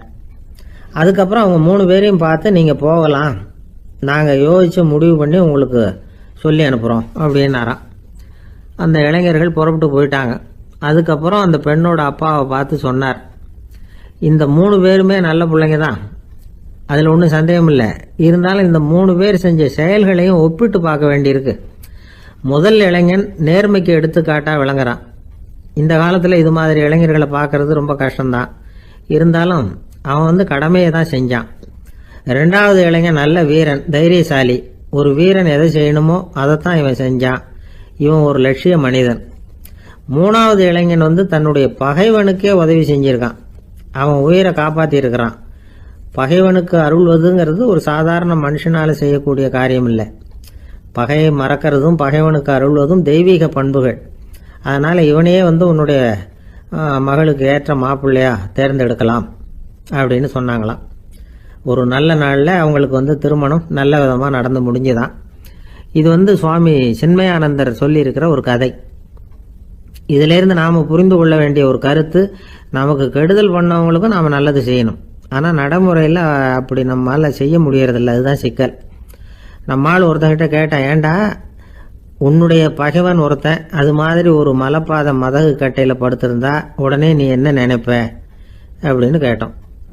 இது ஒரு அருமையான சந்தர்ப்பம்னு நினைப்பேன் அப்படின்னா. எதுக்குன்னு கேட்டோம். அவனை அந்த பக்கமாக உருட்டி கீழே தள்ளுறதுக்கு அப்படின்னா. ஒரே ஒரு ஊரில் ஒரு பாதிரியார் இருந்தார். ரொம்ப நாள் சந்தோஷமாக வாழ்ந்தார். ஒரு நாள் அவர் மடத்து சமையல் அறையில் பாத்திரங்களை கழுவி துலக்கி சுத்தப்படுத்திக்கிட்டு இருந்தார்.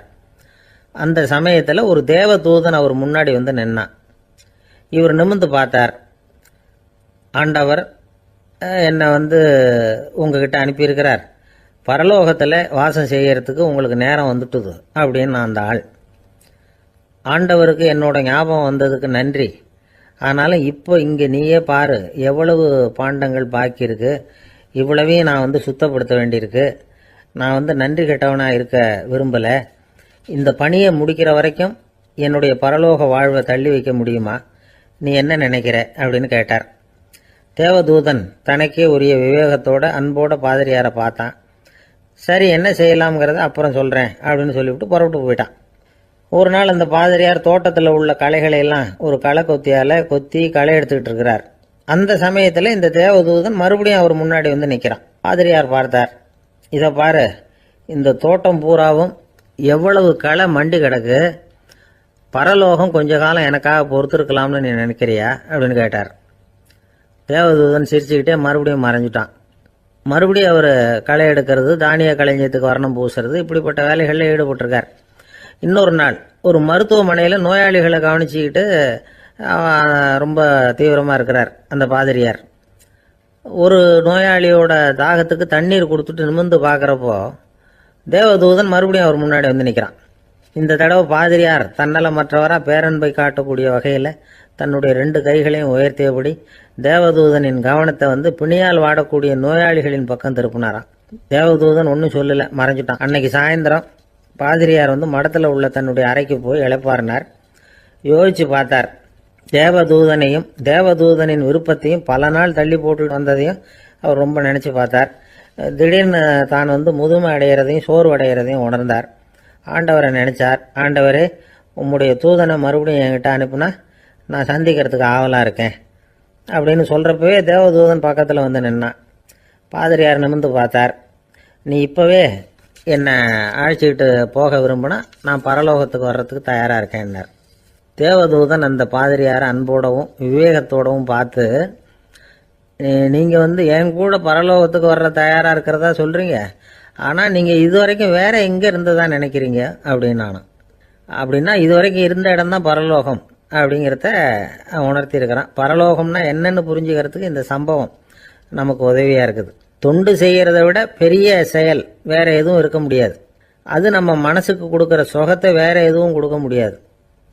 நாம் தொண்டு செய்கிற இடம் தான் அந்த புண்ணிய இடம். ஆனால் இந்த காலத்துல எல்லாம் நாம் தொண்டு செய்யணும்னு நினச்சி ஏதாவது ஆரம்பித்தா கூட அதை ஒரு மாதிரியாக சுற்றி நின்று வேடிக்கை பார்க்க ஆரம்பிச்சிடுறாங்க. ஒரு பெரியவர் அப்படித்தான் ஒரு தொண்டு செஞ்சுக்கிட்டு இருந்தார். ஒரு கோவில் கட்டிக்கிட்டு இருந்தாங்க. அதில் ஒரு இடத்துல ஒரு பலகையை வச்சு ஆணி அடிக்கிற வேலையை செஞ்சுக்கிட்டு இருந்தார் அந்த பெரியவர். ஒரு சின்ன பையன் அதை ரொம்ப ஊக்கமாக அக்கறையாக கவனிச்சுக்கிட்டு இருந்தான். பெரியவர் இதை கவனித்தார். என்னப்பா பார்க்குற, உனக்கும் இது மாதிரி தொண்டு செய்யணும்னு ஆசையாக இருக்கா அப்படின்னு கேட்டார். அதுக்கு அந்த பையன் சொல்கிறான், அப்படி இல்லைங்க, நீங்கள் ஆணி அடிக்கிறப்போ கையில் சுத்தியால் அடிச்சுக்கிட்டா எப்படி துடிப்பீங்க, எப்படி கத்துவீங்கன்னு தெரிஞ்சுக்கிறதுக்காக அதை பார்க்கணும்னு ஆசை, அதுக்காக தான் காத்துக்கிட்டு இருக்கேன் அப்படின்னு நான். ஒருத்தர் சிகரெட்டும் கையுமா வந்தார். சார், இந்த புகைப்பிடிக்கிற பழக்கத்தை நிறுத்தி போடணும்னு தான் பார்க்குற முடியலன்னார். புகைப்பிடிக்கிறத நிறுத்துறது ரொம்ப சுலபம் சார் அப்படின்னார் இன்னொருத்தர். எப்படி சொல்கிறீங்கன்னு கேட்டார் அவர். நான் கூட ஏற்கனவே 10 தடவை அந்த பழக்கத்தை நிறுத்தி இருக்கிறேன் சார் அப்படின்னார் இவர். இதுலேருந்து என்ன தெரியுது? புகைப்பழக்கத்தை திடீர்னு விட்டு விடுறதுங்கிறது ரொம்ப கஷ்டம்னு தெரியுது. இருந்தாலும் இது சம்பந்தமான ஆராய்ச்சி, அனுபவம், இது 2ஐயும் அடிப்படையாக வச்சு சில வழிமுறைகளை சொல்கிறாங்க. அதாவது புகைப்பிடிக்கிறத நிறுத்துறதுக்கு 10 வழிகள் உண்டு அப்படின்னு சொல்கிறாங்க. அது என்னங்கிறத தெரிஞ்சுக்கிட்டா உபயோகப்படுதான்னு பார்க்கலாமே. முதல் கருத்து என்னன்னா, கொஞ்ச நாளைக்கு புகைப்பிடிக்கிற நண்பர்களை விட்டு விலகி இருக்கணும். இதனால் புகைப்பிடிக்கிற ஆசை குறையும். அந்த பழக்கத்தை மறுபடியும் ஆரம்பிக்கப்படாதுங்கிற எண்ணம் உறுதிப்படும். 2வது கருத்து, புகைப்பிடிக்கிறதை எதிர்த்து தீவிரமாக பிரச்சாரம் செய்ய ஆரம்பிச்சிடணும். அது அடுத்தவங்களுக்கும் உபயோகப்படும், உங்களுக்கும் உபயோகப்படும். உங்கள் உள்ளுணர்வை அது தூண்டும், உங்களை உறுதி கொள்ள வைக்கும். மூன்றாவது கருத்து என்னன்னா, தினமும் 2 தடவை குளிக்கணும். எப்படி தெரியுமா? முதல்ல வெது வெதுப்பான தண்ணீர், அப்புறம் குளிர்ந்த தண்ணீர், இப்படி மாறி மாறி குளிக்கணுமா. 4வது கருத்து, உடற்பயிற்சிகள் செய்யணும். மூச்சு வாங்குற மாதிரியான பயிற்சிகள் ரொம்ப நல்லதான். பிராணாயாமம் அப்படிங்கிற மூச்சு பயிற்சி ரொம்ப நல்லதுங்கிறாங்க. அப்புறம் 5வது கருத்து, சாப்பாடு மிதமாக இருக்கணும், சீராக இருக்கணும். பச்சை காய்கறிகள், பழங்கள் சாப்பாட்டில் சேர்த்துக்கலாம். அடிக்கடி கொஞ்சம் கொஞ்சமாக சாப்பிட்டு ரத்தத்தில் சர்க்கரையின் அளவை பராமரிக்கணும். இது நரம்புகளை அமைதிப்படுத்தும். 6வது கருத்து என்னன்னா, ரொம்ப நேரம் பசியோடு இருக்கக்கூடாது. புகைப்பிடிக்கிறத நிறுத்த முயற்சி செய்யும் பொழுது எடை குறைப்பு நடவடிக்கைகளை மேற்கொள்ளக்கூடாது. 7வது கருத்து, காப்பி, தேநீர், மதுபானம், அப்புறம் போதைப் பொருள்கள் கலந்த உணவுகள் இதெல்லாம் வேணாம். புகைப்பிடிக்கிறத அதெல்லாம் ஊக்கப்படுத்தும். கடுகு, மிளகு, அப்புறம் காரமான பொருள்களை தவிர்க்கணும். உப்பு அளவை குறைக்கணும். தினமும் 10 குவளை தண்ணீராவது குடிக்கணும். வெறும் தண்ணி புகைப்பிடிக்கிற ஆவலை தணிக்குதான். 8வது கருத்து, கையில் சிகரெட்டு, புகையில ஏதாவது இருந்தால் உடனே தூக்கி எறிஞ்சிருங்க. அது கையில் இருக்கிற வரைக்கும் புகைப்பிடிக்கிற ஆசை வந்துக்கிட்டே இருக்கும். 9வது கருத்து என்னன்னா, இறை நம்பிக்கை உள்ளவங்க புகைப்பிடிக்கிற எண்ணம் வர்றப்போவெல்லாம் பிரார்த்தனை செய்ய ஆரம்பிச்சுடலாம். 10வது கருத்து, உங்களுக்கு ரொம்பவும் வேண்டியவங்க யாரோ அவங்ககிட்ட எல்லாம் நீங்கள் புகைப்பிடிக்கிறத நிறுத்தி விட்டதா சொல்லிவிடுங்க. இந்த 10 வழிகளையும் கடைபிடிக்க ஆரம்பிச்சுட்டா புகைப்பிடிக்கும் பழக்கத்தை நிறுத்தி விடலாம் அப்படின்னு சொல்கிறாங்க அனுபவப்பட்டவங்க. முயற்சி பண்ணி பார்க்கலாம். ஒரு முக்கியமான இடத்துல நின்றுக்கிட்டு இருந்தார் ஒருத்தர். அங்கே இன்னொருத்தர், ஏன் சார் இந்த இடத்துல சிகரெட் பிடிக்கலாமா அப்படின்னு அனுமதி கேட்டார். இந்த இடத்துல சிகரெட் பிடிக்கக்கூடாதுங்க அப்படின்னாரு இவர். நீங்கள் இப்படி சொல்கிறீங்க, ஆனால் இந்த இடத்துல கீழே நிறைய சிகரெட் துண்டுகள் கிடக்குதே, அவங்கெல்லாம் யார்? அவங்கெல்லாம் உங்கள் மாதிரி என்கிட்ட அனுமதி கேட்காதவங்க அப்படின்னாராம் இவர். ஒரு சீன தேசத்து அரசர் இருந்தார். அவருக்கு வயசாயிட்டுது. அவருக்கு அடுத்தபடியாக அவருடைய புள்ள பட்டத்துக்கு வரணும், ஆட்சி பொறுப்பை ஏற்றுக்கணும். ஒரு நல்ல தலைவனுக்கு இருக்க வேண்டிய பண்புகள்லாம் தன்னுடைய மகனுக்கு இருக்கணும்னு விரும்பினார் அந்த அரசர். அதனால் இளவரசனை பக்கத்தில் இருந்த ஒரு குரு கிட்ட அனுப்புனார். இளவரசன் அவர்கிட்ட போய் சேர்ந்தான். அந்த குரு என்ன பண்ணார் தெரியுமா? இவனை பார்த்து சொன்னார், இதை பாருப்பா, நீ என்ன பண்ணுற, இப்போவே பக்கத்தில் இருக்கிற காட்டுக்கு போ, நடு காட்டில் போய் ஒரு இடத்துல உட்காந்துக்கோ. அங்கே என்னென்ன சத்தம்லாம் உன் காதில் விழுதுன்னு கவனிச்சு கேளு. உன் காதில் விழுந்த ஓசைகள் என்னென்னங்கிறத என்கிட்ட சொல்லு, அதுதான் எனக்கு தெரியணும், உனக்கு வேலையும் அதுதான் அப்படின்னு சொல்லி அனுப்பி வச்சுட்டார். இளவரசன் காட்டுக்கு போனான். குரு சொன்னபடியே ஒரு இடத்துல உட்காந்து கவனித்து கேட்டான். அதுக்கப்புறம் குரு கிட்ட திரும்பி வந்தான். என்னென்ன சத்தம்லாம் கேட்ட அப்படின்னு கேட்டார் குரு. குருவே, காட்டில் நான் பறவைகள் சத்தம்லாம் கேட்டேன், மிருகங்களின் ஓசையையும் கேட்டேன், இதை தவிர இடி, மின்னல், மழை இதுகளோட சத்தத்தையும் கேட்டேன் அப்படின்னா. குரு யோசனை பண்ணார், நீ இன்னமும் சரியாக கேட்கல, அதனால் மறுபடியும் காட்டுக்கு போ, கொஞ்ச நாள் தங்கியிருந்து கேட்டுட்டு வா அப்படின்னார். இளவரசனுக்கு ஒன்றும் புரியல. இருந்தாலும் குருவின் கட்டளையாச்சே, மறுக்க முடியுமா? உடனே அவன் மறுபடியும் காட்டுக்கு போனான். ஒரு இடத்துல உட்காந்தான். கொஞ்ச நேரம் உன்னிப்பாக கவனித்து கேட்டான். சில நாள் கழித்து குரு கிட்ட திரும்பி வந்தான். குருவே, இந்த தடவை சில துல்லியமான சத்தங்களை எல்லாம் கேட்டான். தேனீ பறக்கிற சத்தம், நீரோடையின் மெல்லிய ஓசை, இதெல்லாம் கேட்டேன்னா. குரு சிரிச்சார். நீ மறுபடியும் காட்டுக்கு போ, இன்னும் சில நாள் அங்கே இரு, முழுமையாக கவனமாக கேட்டுக்கிட்டு வா அப்படின்னு சொல்லி அனுப்பி வச்சுட்டார். இளவரசனுக்கு குழப்பம் அதிகமாயிட்டுது. ஒன்றுமே புரியல. மறுபடியும் காட்டுக்கு போனான். மௌனமாக ஒரு இடத்துல உட்காந்துட்டான். அப்படியே தியானத்தில் ஆழ்ந்துட்டான். சில நாளில் அவனுக்கு இதுவரை கேட்காத ஓசைகள்லாம் கேட்க ஆரம்பிச்சிட்டுது. இதைத்தான் நான் கேட்கணும்னு என்னுடைய குரு எதிர்பார்த்துருக்கிறாருங்கிறத புரிஞ்சுக்கிட்டான். உடனே குரு கிட்ட ஓடனான். குருவே, இந்த தடவை காதுகளுக்கு கேட்க முடியாத சில ஓசைகளை கூட என்னால் உணர முடிஞ்சுது. பூ மலருகிற ஓசை, சூரியனால் பூமி சூடாகிறப்போ எழுகிற ஓசை, காலை பனித்துளி இந்த புல்லுலாம் குடிக்கிற ஓசை, இது எல்லாம் என்னால் நல்லா கேட்க முடிஞ்சுது அப்படின்னா. குருவுக்கு இப்போதான் திருப்தி ஏற்பட்டுதான். இளவரசனை பார்த்து சொன்னார், இதை பாருப்பா, இப்போதான் நாட்டை ஆளுகிற தகுதி உனக்கு வந்திருக்குது அப்படின்னு சொல்லி அதுக்கு விளக்கமும் கொடுத்தாராம்.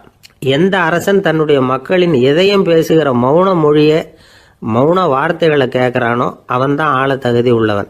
எந்த அரசன் தன்னுடைய மக்களின் உணர்ச்சிகளை உண்மையாக உணர்றானோ அவன்தான் முதன்மையான அரசன். போலி வார்த்தைகளை மட்டும் கேட்டுட்டு பல மௌன ராகங்களை காதில் வாங்கிக்காதவன் அரசனே இல்லை. எந்த நாட்டில் எப்போ ஒரு அரசன் தன்னுடைய மக்களின் உணர்ச்சிகளை கேட்க மறுக்கிறானோ அன்னையிலிருந்தே அந்த நாடு அழிய தொடங்குது அப்படின்னு அர்த்தம். இதுதான் அந்த குரு இளவரசனுக்கு போதிச்சது. வாயால் பேசுறத மட்டும் கேட்டு ஏமாறக்கூடாது, உணர்ச்சிகளையும் கேட்கறதுல தான் மனப்பக்குவம் உண்டாகும். மக்கள் உணர்ச்சிகளை புரிந்து கொள்ளாத அரசர்கள் நீடிச்சிருக்க முடியாது. அது மாதிரி நாடுகளில் அடிக்கடி குழப்பம் தான் உண்டாகும். அப்படி இருந்தால் அடிக்கடி ஆட்சி மாறிக்கிட்டு இருக்கும். அப்படிப்பட்ட ஒரு தேசம், அங்கே ஒரு சிறைச்சாலையில் 3 கைதிகள் பேசிக்கிட்டு இருந்தாங்க. ஒருத்தன் சொன்னான், நான் இந்த நாட்டு ராஜாவை எதிர்த்து பேசிக்கிட்டு இருந்தேன், அதனால் என்னை பிடிச்சி கொண்டாந்து இங்கே போட்டுட்டாங்க அப்படின்னா ஒருத்தன். இன்னொருத்தன் சொன்னான், நான் இந்த நாட்டு ராஜாவை ஆதரித்து பேசிக்கிட்டு இருந்தேன், அதனால் என்னை பிடிச்சி கொண்டாந்து இங்கே தள்ளிவிட்டாங்க அப்படின்னா. அது சரி, நீ என்ன தப்பு பண்ண அப்படின்னு சொல்லி 3வது ஆளை பார்த்து இவங்க கேட்டாங்க. அதுக்கு அந்த ஆள் சொல்கிறான், நான் தான் இந்த நாட்டு ராஜா அப்படின்னா. திருநெல்வேலி மாவட்டத்தில் கோவில்பட்டிக்கு பக்கத்தில் உள்ள ஊர் கடம்பூர். காமராசர் முதலமைச்சராக இருந்த காலம். கடம்பூரில் ஒரு பள்ளி சீரமைப்பு மாநாடு நடக்குது. அந்த பக்கத்தில் உள்ள பள்ளிக்கூடம்லாம் அதில் கலந்துக்குது. கண்காட்சி வேற, ஊர் பூரா விழா கோலம். மறுநாள் மாநாடு நடக்க போகுது. ஆனால் முதல் நாளே மழை பிடிச்சிக்கிட்டுது. மறுநாளும் அது விடாமல் பேஞ்சிக்கிட்டு இருக்குது. காமராசர் காலையிலேருந்து பல்வேறு நிகழ்ச்சிகளில் கலந்துக்கிட்டு சாயந்தரமாக கடம்பூருக்கு வந்து சேர வேண்டியவர். மழை பேஞ்சிக்கிட்டு இருக்கிறதுனால நிகழ்ச்சி ரத்தாயிடுமோ என்னமோ அப்படின்னு எல்லாரும் சந்தேகப்பட்டுக்கிட்டு இருக்கிறாங்க. அவர் கோவில்பட்டி பயணிகள் விடுதியில் இருக்கிறார். கடம்பூர்லேருந்து சில பேர் போய் அவரை சந்திக்கிறாங்க. மழை பெஞ்சிக்கிட்டு இருக்குதே, என்ன செய்யலாம் அப்படின்னு கேட்குறாங்க. மழை பெஞ்சா நல்லது தானே, அதுக்காக மாநாட்டை எதுக்காக ரத்து செய்யணும்? ஆசிரியர்கள் எவ்வளவு கஷ்டப்பட்டு ஏற்பாடு பண்ண மாநாடு, கட்டாயம் வந்துடுறேன் அப்படின்னாராம் காமராசர். உடனே புறப்பட்டார். மழையை பொருட்படுத்தாத மக்கள் கூட்டம். அது கலையாமல் காத்துக்கிட்டு இருக்கிறாங்க அவ்வளோ பேரும். தலைவர் வந்துட்டார்னு தெரிஞ்சது ஜனங்களுக்கு ஏகப்பட்ட உற்சாகம். ஜனங்கள் அவ்வளவு உற்சாகமாக வரவேற்றாங்க. மாநாடு ஆரம்பமாச்சு. மலர் மாலைகள் மலை மாதிரி குவிய ஆரம்பிச்சுட்டுது. வரிசையாக ஒவ்வொரு கல்வி நிலையம் சார்பாகவும் வரவேற்பு பத்திரம் வாசித்து கொடுக்குறாங்க. என்ன வாசிக்கிறாங்கங்கிறத காமராசர் கூர்ந்து கவனிக்கிறார். ஏகப்பட்ட புகழ் மொழிகள், ரொம்ப பாராட்டி புகழ்ந்து என்னென்னமோ வாசிச்சுக்கிட்டு இருக்கிறாங்க. கொடை வள்ளலே, குணக்குன்றே, மலையே, கடலே, இப்படி தமிழ் மொழியில் பாராட்டுறதுக்கு எத்தனை வார்த்தைகள் உண்டோ அத்தனையும் அதில் சேர்த்துருக்குறாங்க. காமராசர் பொறுமை இழந்துட்டார். போதும் போதும், உங்கள் எல்லாரையும் பார்த்து 2 வார்த்தை பேசிவிட்டு போகிறதுக்காக தான் நான் வந்திருக்கிறேன். எல்லாரும் மழையில் சிரமப்பட்டு நின்றுட்டு இருக்கிறீங்க, இப்படி என்ன புகழ்ந்து படிச்சுக்கிட்டே இருந்தா எப்படி அப்படின்னாராம். அதுக்கப்புறம் பேசி முடிச்சிருக்கிறார். மாநாட்டு நிகழ்ச்சிகள் முடிஞ்சதும் இன்னொரு நிகழ்ச்சியில் கலந்துக்கிறதுக்காக புறப்பட்டாராம். ஒரு திறந்த ஜீப்பில் அவரை ஊர்வலமாக அழைச்சிக்கிட்டு போயிருக்கிறாங்க. தெருவில் 2 பக்கமும் ஏகப்பட்ட கூட்டம். அங்கங்கே ஜீப்பை நிறுத்தி ரோஜா மாலை, ஜருக மாலை இப்படி போட்டுக்கிட்டே இருக்கிறாங்க. அதையெல்லாம் அப்படி அப்படியே வாங்கி அங்கங்கே நின்றுக்கிட்டு இருந்த குழந்தைகள்கிட்டையும் தாய்மார்கள்கிட்டையும் கொடுத்துக்கிட்டே போகிறார். அந்த சமயத்தில் கூட்டத்துக்கு அப்பால் ஒரு பெரியவர் கையில் ஒரு மல்லிகை சரத்தோடு நின்றுட்டு இருக்கிறார். அவரால் முண்டி அடிச்சுக்கிட்டு முன்னால் வர முடியல. காமராசர் இதை கவனிக்கிறார். அவ்வளவுதான், உடனே நிறுத்தப்பா வண்டிய அப்படிங்கிறார். ஜீப்பு நிற்கிது. டிரைவரை பார்த்து, அதோ பார், அங்கே ஒருத்தர் நிற்கிறார் பார், அவரை இங்கே அழைச்சிட்டு வா அப்படின்னாராம். கூட்டம் வழி விடுது. அந்த பெரியவரை கிட்டத்தில் அழைச்சிட்டு வர்றாங்க. காமராசர் அவரை பார்த்து, வாங்க வாங்க, நல்லா இருக்கீங்களா அப்படின்னு சத்தம் போட்டு உற்சாகமாக விசாரிக்கிறாராம். பெரியவர் கண்களில் கண்ணீர், பேச்சு வரல. மல்லிகை சரத்தை அவருக்கு போடுறார். கொஞ்ச நேரம் அவர்கிட்ட பொறுமையாக பேசிக்கிட்டு இருந்துட்டு அவரை அனுப்பி வைக்கிறார் காமராசர். பெரியவர் போனதுக்கு அப்புறம் காமராசர் பக்கத்தில் இருந்தவங்க கிட்ட சொல்கிறார் அந்த பெரியவரை பற்றி. அந்த காலத்தில் ரொம்ப கஷ்டப்பட்டவர் இவர், ஜெயிலுக்கு போனவர் அப்படின்னு ரொம்ப உருக்கமாக நெகிழ்ந்து போய் சொல்கிறார். இதில் ஒரு விஷயத்தை கவனிங்க. தன்னை புகழ்ந்து படிக்கப்பட்ட வாழ்த்து மடலை படிக்க வேணாம்னு தடுத்து நிறுத்தினார். எங்கேயோ ஒரு மூலையில் கையில் ஒரு 4 முழம் மல்லிகை சரத்தோடு ஒதுங்கி நின்றுக்கிட்டு இருந்த அந்த தொண்டரை அவ்வளவு பெரிய கூட்டத்துக்கு நடுவுலையும் தேடி கண்டுபிடிச்சி கிட்டத்தில் கூப்பிட்டு அவர் கொடுத்த அன்பு மாலையை வாங்கி கழுத்தில் போட்டுக்கிட்டார். அதுதான் காமராசர். தோல்விகள் கூட அவரை கொஞ்சம் கூட பாதித்ததில்லை. ஒரு பொது தேர்தலில் அவர் தோற்று போகிறார். தொண்டர்கள்லாம் அழறாங்க. அதில் ஒருத்தர் மெதுவாக காமராசர்கிட்ட போய், என்ன தலைவரே, நீங்கள் கூட தோற்று போயிட்டீங்களே அப்படின்னு கலக்கமாக சொல்லியிருக்கிறார். அதுக்கு காமராசர், நான் கூட தோற்று போகிறதுக்கு பேர் தான்ப்பா ஜனநாயகம் அப்படின்னாராம். ஒருத்தர் ரொம்ப அவசரமாக வந்தார். சார், மனுஷன் நிம்மதியாக இருக்கிறதுக்கு என்ன வழின்னு கேட்டார். சீக்கிரமாக ஒரு கல்யாணத்தை பண்ணீங்க, எல்லாம் சரியாக போடும் அப்படின்னோம். அவர் ஒரு மாதிரியாக பார்த்தார். ஏற்கனவே எனக்கு கல்யாணம் ஆயிட்டுது சார், அதனால தானே நிம்மதியாக இருக்கிறதுக்கு வழி கேட்குறேன் அப்படின்னார். சரி, இவர் ஒரு மாதிரியான கேஸ் அப்படின்னு நினச்சிக்கிட்டு நம்மகிட்ட இருந்த ஒரு சின்ன புத்தகத்தை அவர்கிட்ட தூக்கி கொடுத்தோம். இதை படிச்சு பாருங்கன்னு. கல்யாணத்துக்கு பிறகும் சந்தோஷமா இருக்கிறதுக்கு என்ன வழி அப்படிங்கிற கேள்விக்கு அந்த புத்தகத்துல விளக்கம் இருந்தது. கணவன் மனைவிக்குள்ள சிக்கல் வராம இருக்கிறதுக்கு அதுல சில வழிகளை சொல்லி கொடுத்துருக்குறாங்க. அதெல்லாம் என்னென்ன அப்படிங்கறத இப்ப பார்க்கலாமா? குடும்பம்னு இருந்தா கோபம் வரதான் செய்யும். அது வந்துட்டு போகட்டும், பரவாயில்ல. ஆனா அந்த கோபம் ஒரே நேரத்துல 2 பேருக்கும் வந்துடாம பாத்துக்கணும். ஒரு சமயத்துல யாராவது ஒருத்தர் தான் கோபப்படணும், அடுத்தவங்க அமைதியா இருக்கணும். அதுக்கப்புறம் இவர் அமைதியான உடனே அவங்க ஆரம்பிச்சுக்கலாம். கோபமா ஏதாவது சொன்னா உடனே கோபமா பதில் சொல்லக்கூடாது. கொஞ்சம் பொறுத்து கோபம் தீர்ந்த உடனே அந்த பதில சொல்லலாம். அப்போ பதில் கோபமா இருந்தா கூட அது அவ்வளவு பெருசா தெரியாது. அற்ப விஷயத்துக்கெல்லாம் காய்ச்சி மூச்சுன்னு கத்திட்டு இருக்கக்கூடாது. உங்க 2 பேருக்குள்ள ஒரு தர்க்கம் ஆரம்பமாயிட்டுதுன்னு வச்சுக்கோங்க. கடுமையா 2 பேரும் விவாதம் பண்றீங்க. உங்கள ஒருத்தர் இதுல ஜெயிக்கணும்னா அது நீங்களா இருக்க வேணாம், அடுத்தவங்க ஜெயிக்கிறதுக்கு நீங்க துணையா இருங்களேன். அப்படின்னா நீங்க கொஞ்சம் விட்டு கொடுக்கணும், அவ்வளவுதான். ஏதாவது குத்தம் சொல்லணுமா, செஞ்ச தப்ப சுட்டி காட்டணுமா, விமர்சனம் பண்ணணுமா, பண்ணுங்க, வேணான்னு சொல்லல. ஆனா சொன்னதை அப்படி சொல்றத கொஞ்சம் அன்பா இதமா சொல்லுங்க. எப்போ நடந்த தவறுகளை எல்லாம் இப்போ போய் மறுபடியும் ஞாபகப்படுத்திட்டு இருக்க வேண்டாம். நான் அப்பவே சொன்னேன் இந்த புடவை வேணாம்னு, நீங்க தான் கேட்கல, இப்ப பாருங்க கிழிஞ்சு போச்சு இப்படின்னு கத்துனாங்க ஒரு அம்மா. எப்போ சொன்னீங்கன்னு கேட்டா ஒரு 10 வருஷத்துக்கு முன்னாடி தீபாவளி சமயத்துல அப்படிங்கிறாங்க. அது என்ன இன்னும் அப்படியே புதுசாவே இருக்கும்? உங்களுக்கு அவரு தான் பெருசு, அவருக்கு நீங்க தான் பெருசு. அதை விட இந்த உலகத்துல வேற எதுவும் முக்கியம் இல்லைன்னு நினைக்கணும். நீ தான் என்னுடைய உலகம்னு எத்தனை தடவை சொல்லியிருப்பீங்க? அதெல்லாம் வெறும் வசனமா போயிடக்கூடாது. ஏதாவது ஒரு பிரச்சனையை பத்தி கடுமையா விவாதம் பண்ணிட்டு இருக்கீங்க, அதை அப்படியே பாதியில விட்டுட்டு படுக்கைக்கு போயிடக்கூடாது. சொச்சத்தை நாளைக்கு பேசிக்கலாம்னு. அப்படி போனா தூக்கம் வராது. பிரச்சனையை ஒரு முடிவு பண்ணிக்கிட்டு அதுக்கப்புறமா தூங்க போகணும். ஒரு நாள்ல ஒரு தடவையாவது உங்க ஜோடியை பாராட்டி நல்ல விதமா கனிவா ஒரு வார்த்தை சொல்லணும் அப்படின்னு தீர்மானம் பண்ணீங்க. ஏதாவது தப்பு பண்ணிவிட்டீங்கன்னா பரவாயில்ல, அதை ஒத்துக்கிறதுக்கும் மன்னிப்பு கேட்கறதுக்கும் தயாரா இருக்கணும். அது ஒன்றும் கேவலம் கிடையாது. வீட்டுக்குள்ள தானே கேட்க போறீங்க, வெளியில யாருக்கு தெரிய போகுதோ? எப்படியோ உங்களுக்குள்ள ஒரு சமரசம் ஆனா சரிதான். ஒரு தகராறுன்னு எடுத்துக்கிட்டா குறைஞ்சபட்சம் அதுக்கு 2 பேர் தேவை. தனியாவே உட்காந்துக்கிட்டு நான் இப்ப தகராறு பண்ணிட்டு இருக்கிறேன் அப்படின்னு யாரும் சொல்ல முடியாது. 2 பேர் தகராறு பண்றாங்கன்னா பொதுவா அந்த 2 பேர்ல யாரு அதிகமா பேசுறாங்களோ அவங்க பேர்ல தான் தப்பு இருக்கும். அதை மனசுல வச்சுக்கணும். இதெல்லாம் தான் அந்த புத்தகத்துல போட்டிருக்கிற வழிமுறைகள். இவ்வளவும் சரியா வரலன்னா அப்புறமா சொல்லுங்க, வேற புத்தகம் ஏதாவது இருக்கான்னு தேடுவோம். ஒரு கணவன் தன்னுடைய மனைவியை அழைச்சிட்டு ஒரு மனோதத்துவ டாக்டர் கிட்ட வந்தாரா. டாக்டர், எங்களுக்கு கல்யாணம் ஆகி 30 வருஷ காலமா நாங்க ஒரு விஷயத்துல கூட ஒத்து போனதில்லை அப்படின்னு ஆரம்பிச்சார். உடனே அந்த அம்மா குறுக்கிட்டு, அது 30 வருஷம் இல்ல 32 வருஷம் அப்படின்னாங்களாம். இந்த உலகமே ஒரு நாடக மேடை, நாம எல்லாரும் நடிகர்கள். இது ஞானிகள் சொல்றது. இது ஒரு பக்கம் இருக்கட்டும். இந்த உலகத்துக்குள்ள எத்தனையோ நாடக மேடைகள், எத்தனையோ நடிகர்கள், எத்தனையோ நாடகங்கள், இதெல்லாம் எப்படி ஆரம்பமாச்சு? அதுதான் இன்னைக்கு தகவல். அதாவது ஆதி மனிதன் பேச ஆரம்பிக்கிறதுக்கு முன்னாடி சைகையாலேயே எல்லாத்தையும் சொல்லிட்டு இருந்தான். அதனால அப்பவே நடிப்பு ஆரம்பமாயிட்டுது. முதல்ல ஒரு வேட்டையத்தான் அவன் நடிச்சு காட்டியிருப்பான். இவன் எப்படி போனான், எதிரில் மிருகம் எப்படி வந்தது, அதோட எப்படி சண்டை போட்டான், எப்படி அடிச்சு கொண்டுட்டு வந்தான், இதை அப்படியே மற்றவங்களுக்கு நடிச்சு காட்டியிருப்பான். ஏன்னா மொழி கிடையாது. இந்த காலத்துல எல்லாம் நாடகங்கள்ல நடிக்கிறவங்கள நடிகர்கள்ங்கிறோம். ஒரு காலத்துல இவங்களுக்கு என்ன பேரு தெரியுமா? திஸ்பியர்கள் அப்படின்னு பேராம். இதுக்கு காரணம் உண்டு. அதாவது 2000 வருஷத்துக்கு முன்னாடி கிரீஸ் நாட்டுல திசிபியஸ் அப்படின்னு ஒரு ஆள் இருந்தான். அவன் ஒரு பெரிய நாடக கலைஞன். அவன் சில இளைஞர்களை சேர்த்துக்கிட்டான், பயிற்சி கொடுத்தான், நாடக குழுவை உருவாக்கினான். நடிகர்களையும் நாடகத்துக்கு தேவையான பொருள்களையும் ஏற்றிக்கிட்டு போறதுக்கு ஒரு வண்டியையும் தயார் பண்ணான். அந்த வண்டியிலேயே அவன் கிரேக்க நாடு பூராவும் சுத்தினான். ஊர் ஊரா நாடகம் போட்டான்.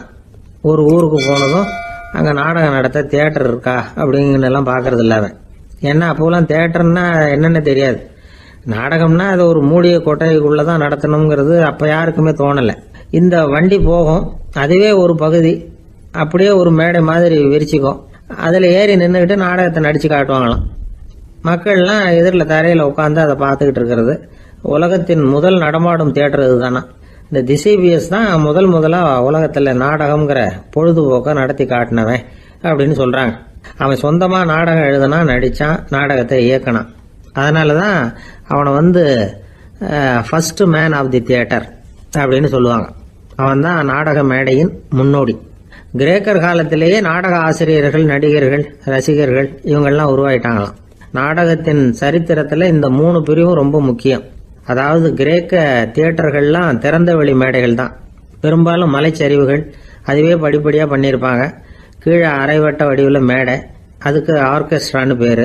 பிற்காலத்தில் இதில் உட்காந்து இசைக்குழுவினர் வாய்ச்சதுனால இசைக்குழுவுக்கே ஆர்கெஸ்ட்ராங்கிற பேர் வந்துட்டுது. இப்போ கிரேக்க தியேட்டர்களில் ஒன்று, அதோட காலம் கிமு 340.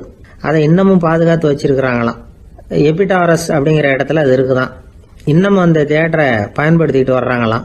சிறந்த கிரேக்க நாடகங்கள்லாம் அங்கே நடிக்கிறாங்களாம். ஆரம்ப காலத்திலேயே கட்டணம் கிடையாது. அப்புறம் பின்னாடி தான் நுழைவு கட்டணம்லாம் அப்படியே வந்துட்டு தான். நடிகர்கள் பளபளப்பான ஆடைகள் உடுத்தி இருப்பாங்களாம். இந்த குதிகால் உயர்ந்த காலணிகள் போட்டிருப்பாங்களாம். இதெல்லாம் பழைய குறிப்புகள். பலவிதமான உருவங்களில் மாஸ்க் அப்படின்னு சொல்லப்படுற முகமூடி. அதனால ஒரே நடிகர் பல வேடங்களில் நடிக்கிறது உண்டான். ஆரம்பத்தில் பெண் நடிகர்கள் கிடையாது, எல்லாம் ஆண் நடிகர்கள் தான். ரோமானியர்கள் தான் முதல் நிரந்தர நாடக மேடையை கட்டினவங்க. அதுதான் முதல் தியேட்டர்.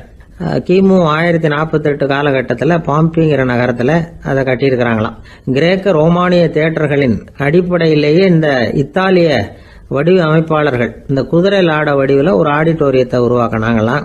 இப்படி அதை பற்றி நிறைய தகவல் இருக்குது. 1576 லண்டனில் இந்த வின்ஸ்பர்ரி, அப்புறம் இந்த பில்ட்ஸில், அப்புறம் ஜேம்ஸ் இப்படிங்கிற ஒரு முயற்சியால் தான் இங்கிலாந்தில் முதல் தியேட்டர் உருவாச்சான்.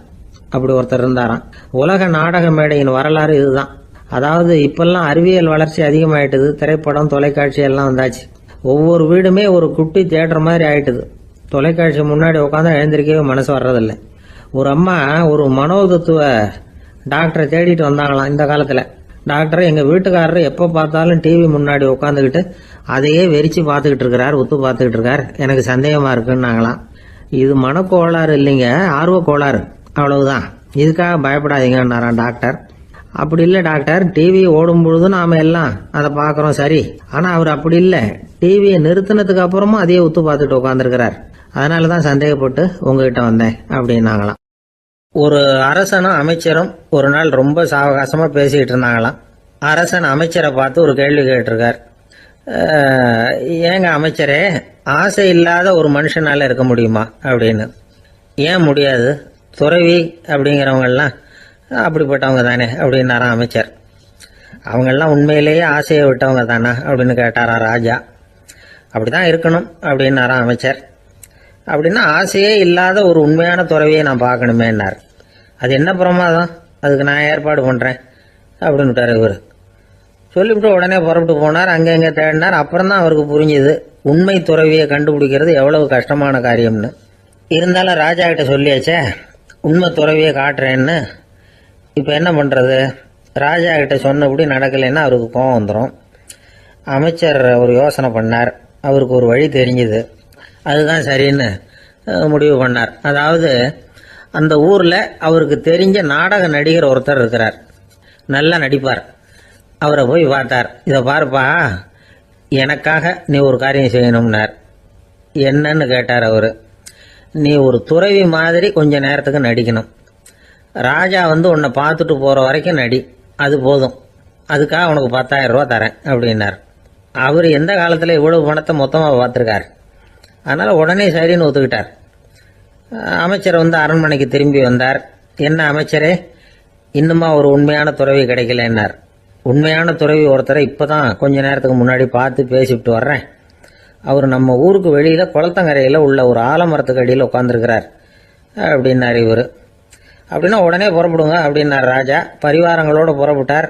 அங்கே அந்த மரத்தடியில் அந்த ஆள் வேஷம் போட்டுக்கிட்டு துறவி மாதிரி உட்காந்துருக்கிறான். ராஜா நேராக போனார். அந்த துறவி காலில் பொத்துன்னு விழுந்து வணங்கினார். உடனே ராணியும் அவர் காலில் விழுந்தாங்க. அடுத்தபடியாக அமைச்சர் விழுந்தார். அவருக்கு தெரியும் இது நம்ம ஆள் தான்னு. இருந்தாலும் என்ன பண்ணுறது, நேரம். அப்புறம் பரிவாரங்கள்லாம் துறவி காலில் விழுந்து ஆசீர்வாதம் வாங்கிட்டாங்க. ராஜா அப்புறமா தங்கத்தட்டில் பொண்ணையும் பொருளையும் வச்சு அந்த துறவிகிட்ட ரொம்ப பணிவாக நீட்டுறார். தாங்கள் தயவு பண்ணி இதை ஏற்றுக்கணும் அப்படின்னு வேண்டிக்கிட்டார். அந்த துறவி பற்றில்லாமல் அதை பார்த்தார். எல்லாத்தையும் திறந்துட்ட எனக்கு இதெல்லாம் எதுக்காக அப்படின்னு சொல்லி அதை மறுத்துட்டாராம். ஆஹா, உண்மையான துறவியை பார்த்துட்டோம் அப்படிங்கிற ஆனந்தம் அரசருக்கு. ரொம்ப நிம்மதியா திருப்தியா திரும்பி வந்தார் அரண்மனைக்கு. அதுக்கப்புறம் அமைச்சர் யாருக்கும் தெரியாம அந்த துறவிகிட்ட ஓடினார். சொன்ன பிரகாரம் பணத்தை நீட்டினார். இந்தப்பா, நான் உங்ககிட்ட சொன்னபடி 10,000 ரூபா பணம் எடுத்துக்கோ அப்படின்னார். அந்த ஆள் ராஜா கிட்ட சொன்னது மாதிரியே எல்லாத்தையும் திறந்துட்டோம், எனக்கு இதெல்லாம் எதுக்காக வேணாம் அப்படின்னு விட்டாராம். நடிச்ச வரைக்கும் போதும்பா, இனிமே இந்த நாடக வசனம்லாம் வேணாம், வேஷத்தை கலைச்சிரு, பணத்தை வாங்கிக்கோன்னார். இல்லைங்க, இது வேஷம் இல்லை, இது வசனமும் இல்லை, இது உண்மை. கொஞ்ச நேரம் துறவி மாதிரி நடிச்சதுக்கே இந்த தேசத்து ராஜா, ராணி, அமைச்சர், பரிவாரங்கள் எல்லாம் என் காலில் விழுந்து வணங்குறாங்க. அப்படின்னா உண்மையான துறவியா இருக்கிறது எவ்வளவு பெருமையான விஷயம். நான் உண்மையான துறவியா ஆக போறேன், அப்படி முடிவும் பண்ணிட்டேன் அப்படின்னார் அந்த நடிகர். வேஷம் கூட எப்படிப்பட்ட விளைவுகளை உண்டு பண்ணுது பார்த்தீங்களா. நம்மால் ஒருத்தன் ரொம்ப வசதியாக தான் இருந்தான். ஒரு நாள் அவன் சொத்து பூரா திருட்டு போயிட்டுது. அதுக்கப்புறம் இவன் துறவி மாதிரி ஆயிட்டான். ஊர் ஊரா சுத்தினான். ஒரு குருநாதரை தேடி கண்டுபிடிச்சான். அவர்கிட்ட சீடனா சேர்ந்துக்கிட்டான். அவனை பார்த்து ஒருத்தர் கேட்டார், நீ உண்மையான சீடன் தானான்னு. இல்லைங்க, சீடன் மாதிரி நடிச்சுக்கிட்டு இருக்கிறேன் அப்படின்னா. அது குரு துரோகம் இல்லையா அப்படின்னு கேட்டார் அவர். இல்லைங்க, நான் பண்ணது குரு துரோகம் இல்லை, என் குரு பண்ணது தான் துரோகம். என்னுடைய பணத்தை கொள்ளையடிச்சது இவர் தான். அதை எங்க வச்சிருக்காருன்னு கண்டுபிடிக்கிறதுக்காக தான் இவர்கிட்ட வந்து சீடனா சேர்ந்துருக்கிறேன் அப்படின்னா. அந்த ஆள் என்ன கண்ணா பண்ணான்னு திட்டி விட்டான் சார். அதை நினைச்சா எனக்கு ரொம்ப வருத்தமா இருக்கு அப்படின்னு சொல்லி கவலைப்பட்டார் ஒருத்தர். இதுல கவலைப்படுறதுக்கு என்ன இருக்குது அப்படின்னாரு ஒரு பெரியவர். அவர் ஒரு மகான். என்ன சார் இப்படி சொல்றீங்க, ஒருத்தர் நம்ம பார்த்து திட்டுனா வருத்தமா இருக்காதா அப்படின்னார். அது எப்படி வருத்தமா இருக்கும், திட்டுறதுங்கிறது என்ன, அது வெறும் சத்தம் தானே அப்படின்னார் அந்த பெரியவர். நம்ம ஆளுக்கு தலையை பிச்சுக்கலாம் போல இருந்தது. இருக்காத அப்படின்னா நமக்கு அப்படித்தானே தோணுது. அந்த பெரியவர் சொல்றது ரொம்ப பெரிய விஷயம். அதை நாம புரிஞ்சிக்க முயற்சி பண்ணலாம்னா நடைமுறை வாழ்க்கைக்கு அது ஒத்து வர்றது மாதிரி தெரிய மாட்டேங்குது. இருந்தாலும் அந்த பெரியவர் அதுக்கு என்னதான் விளக்கம் கொடுக்கறாருன்னு பார்ப்போமே. ஒரு ரயில் போயிட்டு இருக்கு, அதுல ஒரு சாது போயிட்டு இருக்கார். அந்த ரயில் அவர் ஹரித்வாரம் போயிட்டு இருக்கார். அவரு ரயில்ல ஏகப்பட்ட கூட்டம். நம்ம ஊர் ரயில் கேட்க வேணும், டிக்கெட் வாங்கிட்டு கொஞ்சம் பேர், வாங்காத கொஞ்சம் பேர். அது என்னத்துக்கு அனாவசியமா டிக்கெட் அப்படிங்கிற நினைப்புல பாதி பேர். இந்த கூட்டத்துக்கு மத்தியில அந்த சாதுவும் போயிட்டு இருக்கிறார். உட்கார்றதுக்காக இருந்த இடத்துல ஒரு ஆள் படுத்திருக்கிறான். கொஞ்சம் முரட்டு ஆசாமி. அவன் காலு பக்கத்துல கொஞ்சோண்டு இடம் பாக்கி இருந்தது. அந்த இடத்துல இந்த சாது உட்காந்துருந்தார். மெதுவா உட்காந்துக்கிட்டார் போய். ஆனா அந்த ஆளு ராத்திரி பூரா இவரை காலால உதச்சிக்கிட்டே இருக்கிறான். அது இவருக்கு ரொம்ப அவமானமா பட்டது. அதனால துக்கம் ஏற்பட்டது. இருந்தாலும் அதை ஒரு மாதிரியா சகிச்சுக்கிட்டே இவர் வந்து சேர்ந்தார். பொழுது விடிஞ்சது. அந்த சாது ஹரித்வார் வந்து சேர்ந்தார். அங்க ஒரு பெரிய ஞானியை சந்திச்சார். ராத்திரி ரயில்ல அந்த ஆளு உதைச்சதையும் அதனால தனக்கு ஏற்பட்ட துக்கத்தையும் இந்த சாது அந்த ஞானி கிட்ட சொன்னார். சொல்லிவிட்டு, ஏன் சுவாமி, எனக்கு துக்கம் ஏற்பட்டதே, அது தப்பா அப்படின்னு கேட்டார். தவறுதான் அந்த ஞானி. உனக்கு இன்னமும் தேக அபிமானம் போகலைங்கிறது தான் அது காட்டுது. அஷ்டாவக்கிரர் என்ன சொல்றார் தெரியுமா? உண்மையான ஞானி யாராவது தன்னை வந்தனை செய்தால் அதற்காக சந்தோஷப்பட மாட்டார், யாராவது நிந்தனை செய்தால் அதற்காக வருத்தப்பட மாட்டார் அப்படின்னு சொல்றார். நிந்தனைங்கிறது ஒரு ஒலி தான். தேகாபிமானம் இருக்கிற வரைக்கும் இந்த ஒலி நம்மளை வேதனைப்படுத்தும். நான் தேகம் இல்லை, ஆத்மா அப்படிங்கிற நினைவு இருந்தா இந்த ஒலி நம்மளை பாதிக்காது. மனு என்ன சொல்றார் தெரியுமா? ஒரு சாதகன் பாராட்டுதலை விஷம்னு நினைச்சு பயப்படணும், அவமானத்தை அமிர்தம்னு நினைச்சு சந்தோஷப்படணுங்கிறார். அவமானப்பட்டா கவலைப்படாம எப்படி இருக்க முடியும் அப்படின்னு தான் நமக்கு தோணும். அதனாலதான் நம்மள யாரும் இதுக்கு உதாரணமா யாரையும் காட்ட முடியல. புத்தரையும் கபீரையும் உதாரணமா காட்டுறாங்க. அவங்களுக்கெல்லாம் அவமானம் ஏற்பட்டப்போ கவலையே படலையாம்.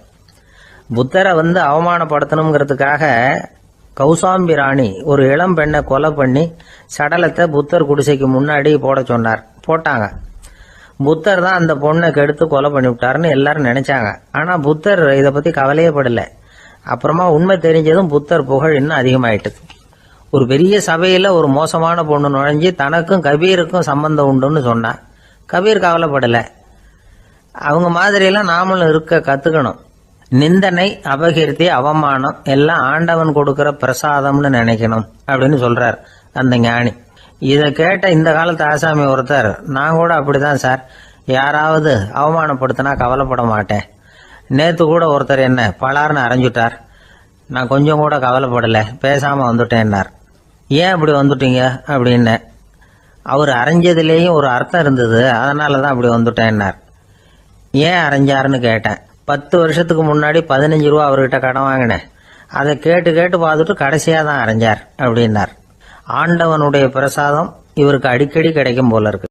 அம்மாக்காரங்களுக்கு அடிக்கடி ஏற்படுற கவலை ஒன்று உண்டு. அதாவது குழந்தை சரியா சாப்பிட மாட்டேங்குதே அப்படிங்கிற கவலை. இவங்கெல்லாம் ஒரு விஷயத்த நல்லா புரிஞ்சுக்கணும். குழந்தைகள்ங்கிறவங்க பெரியவங்க மாதிரி இல்லை.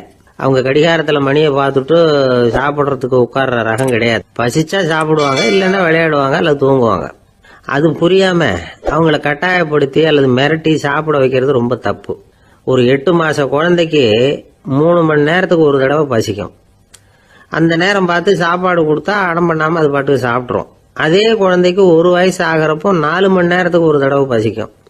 இந்த வயசுல இயற்கையாவே பசி குறைஞ்சிருக்கும். அது புரியாம என் குழந்தை முன்னாடி மாதிரி இப்ப சரியா சாப்பிட மாட்டேங்கிறான் அப்படின்னு சில பேர் டாக்டர் கிட்ட போய் சொல்லிக்கிட்டு இருப்பாங்க.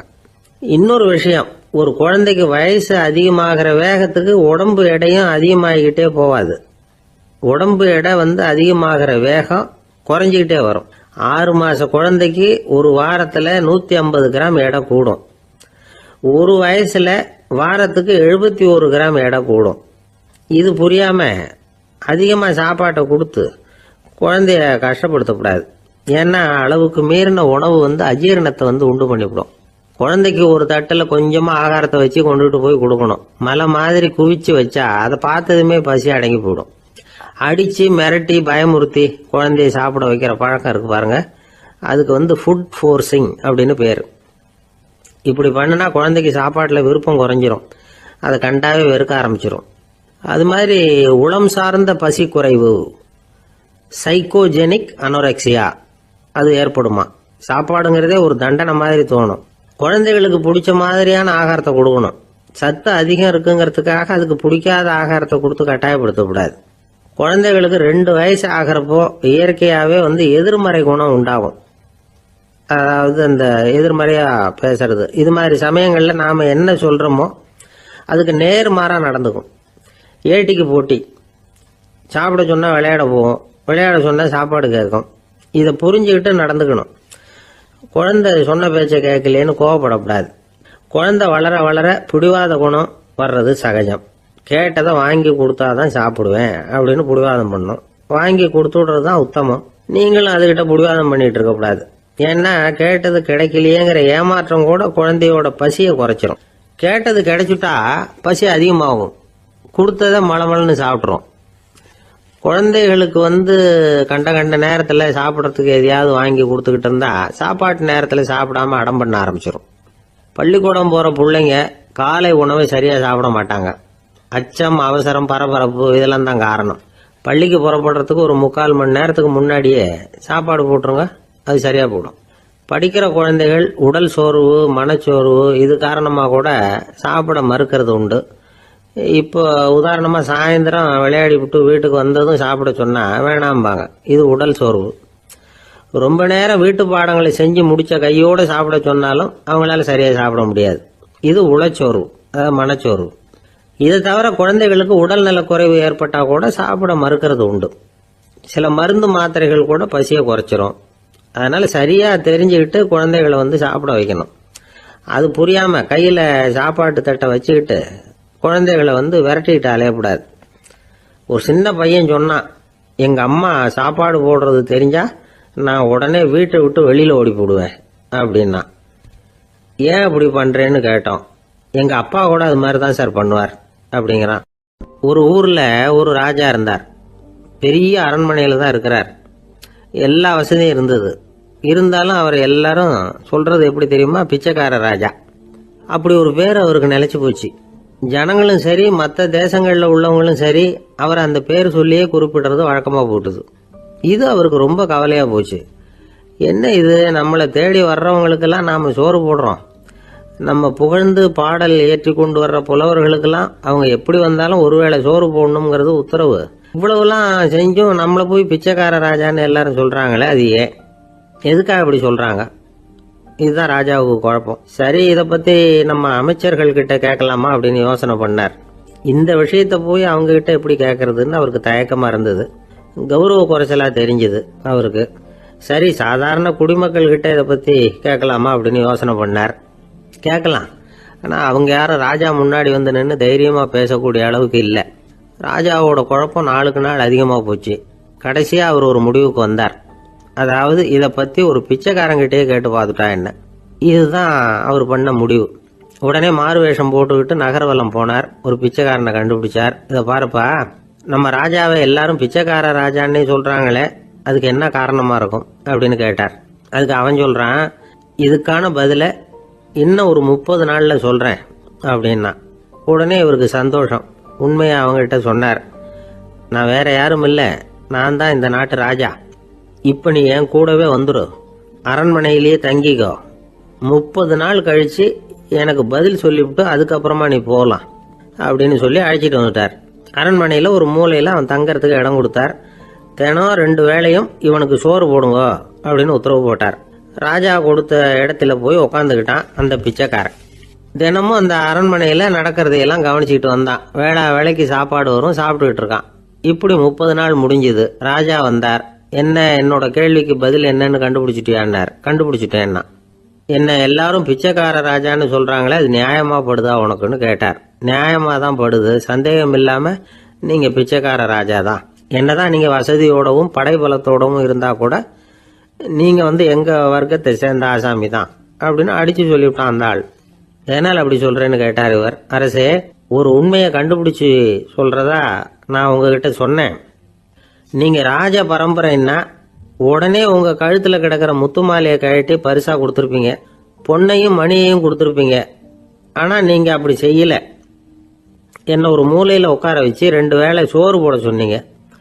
உங்களை தேடி யார் வந்தாலும், யார் வந்து பாராட்டி பேசினாலும் அல்லது பிரச்சனைகளை சொன்னாலும் நீங்க செய்யற ஒரே காரியம் சோறு போடுறது தான். பிச்சைக்காரனுக்கு சோறு மட்டும்தான் உலகம். உங்க விஷயத்திலையும் நீங்க அப்படித்தான் நினைக்கிறதாக தெரியுது. நல்லா கவனிங்க. எந்த ஒரு பிரச்சனைக்கும் சோறு தான் முடிவுன்னு நினைக்கிறீங்க பாருங்க. நீங்க சந்தேகமில்லாத எங்களை சேர்ந்த ஆளுதான் அப்படின்னு விட்டான் அந்த பிச்சைக்காரன். அதுக்கப்புறம் தான் அந்த ராஜா தன்னுடைய தவறுகளை எல்லாம் தேர்த்திக்கிட்டாராம். பசின்னு வர்றவங்களுக்கு சோறு தான் போடணும், அது தப்பு இல்லை.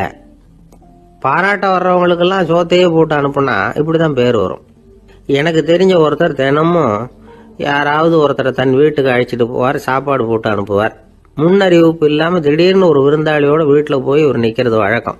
அந்த அம்மாவும் இவருக்காக தயார் பண்ணி வச்சிருந்ததை இவர் அழைச்சிட்டு வந்திருக்கிற விருந்தாளிக்கு போட்டுருவாங்க.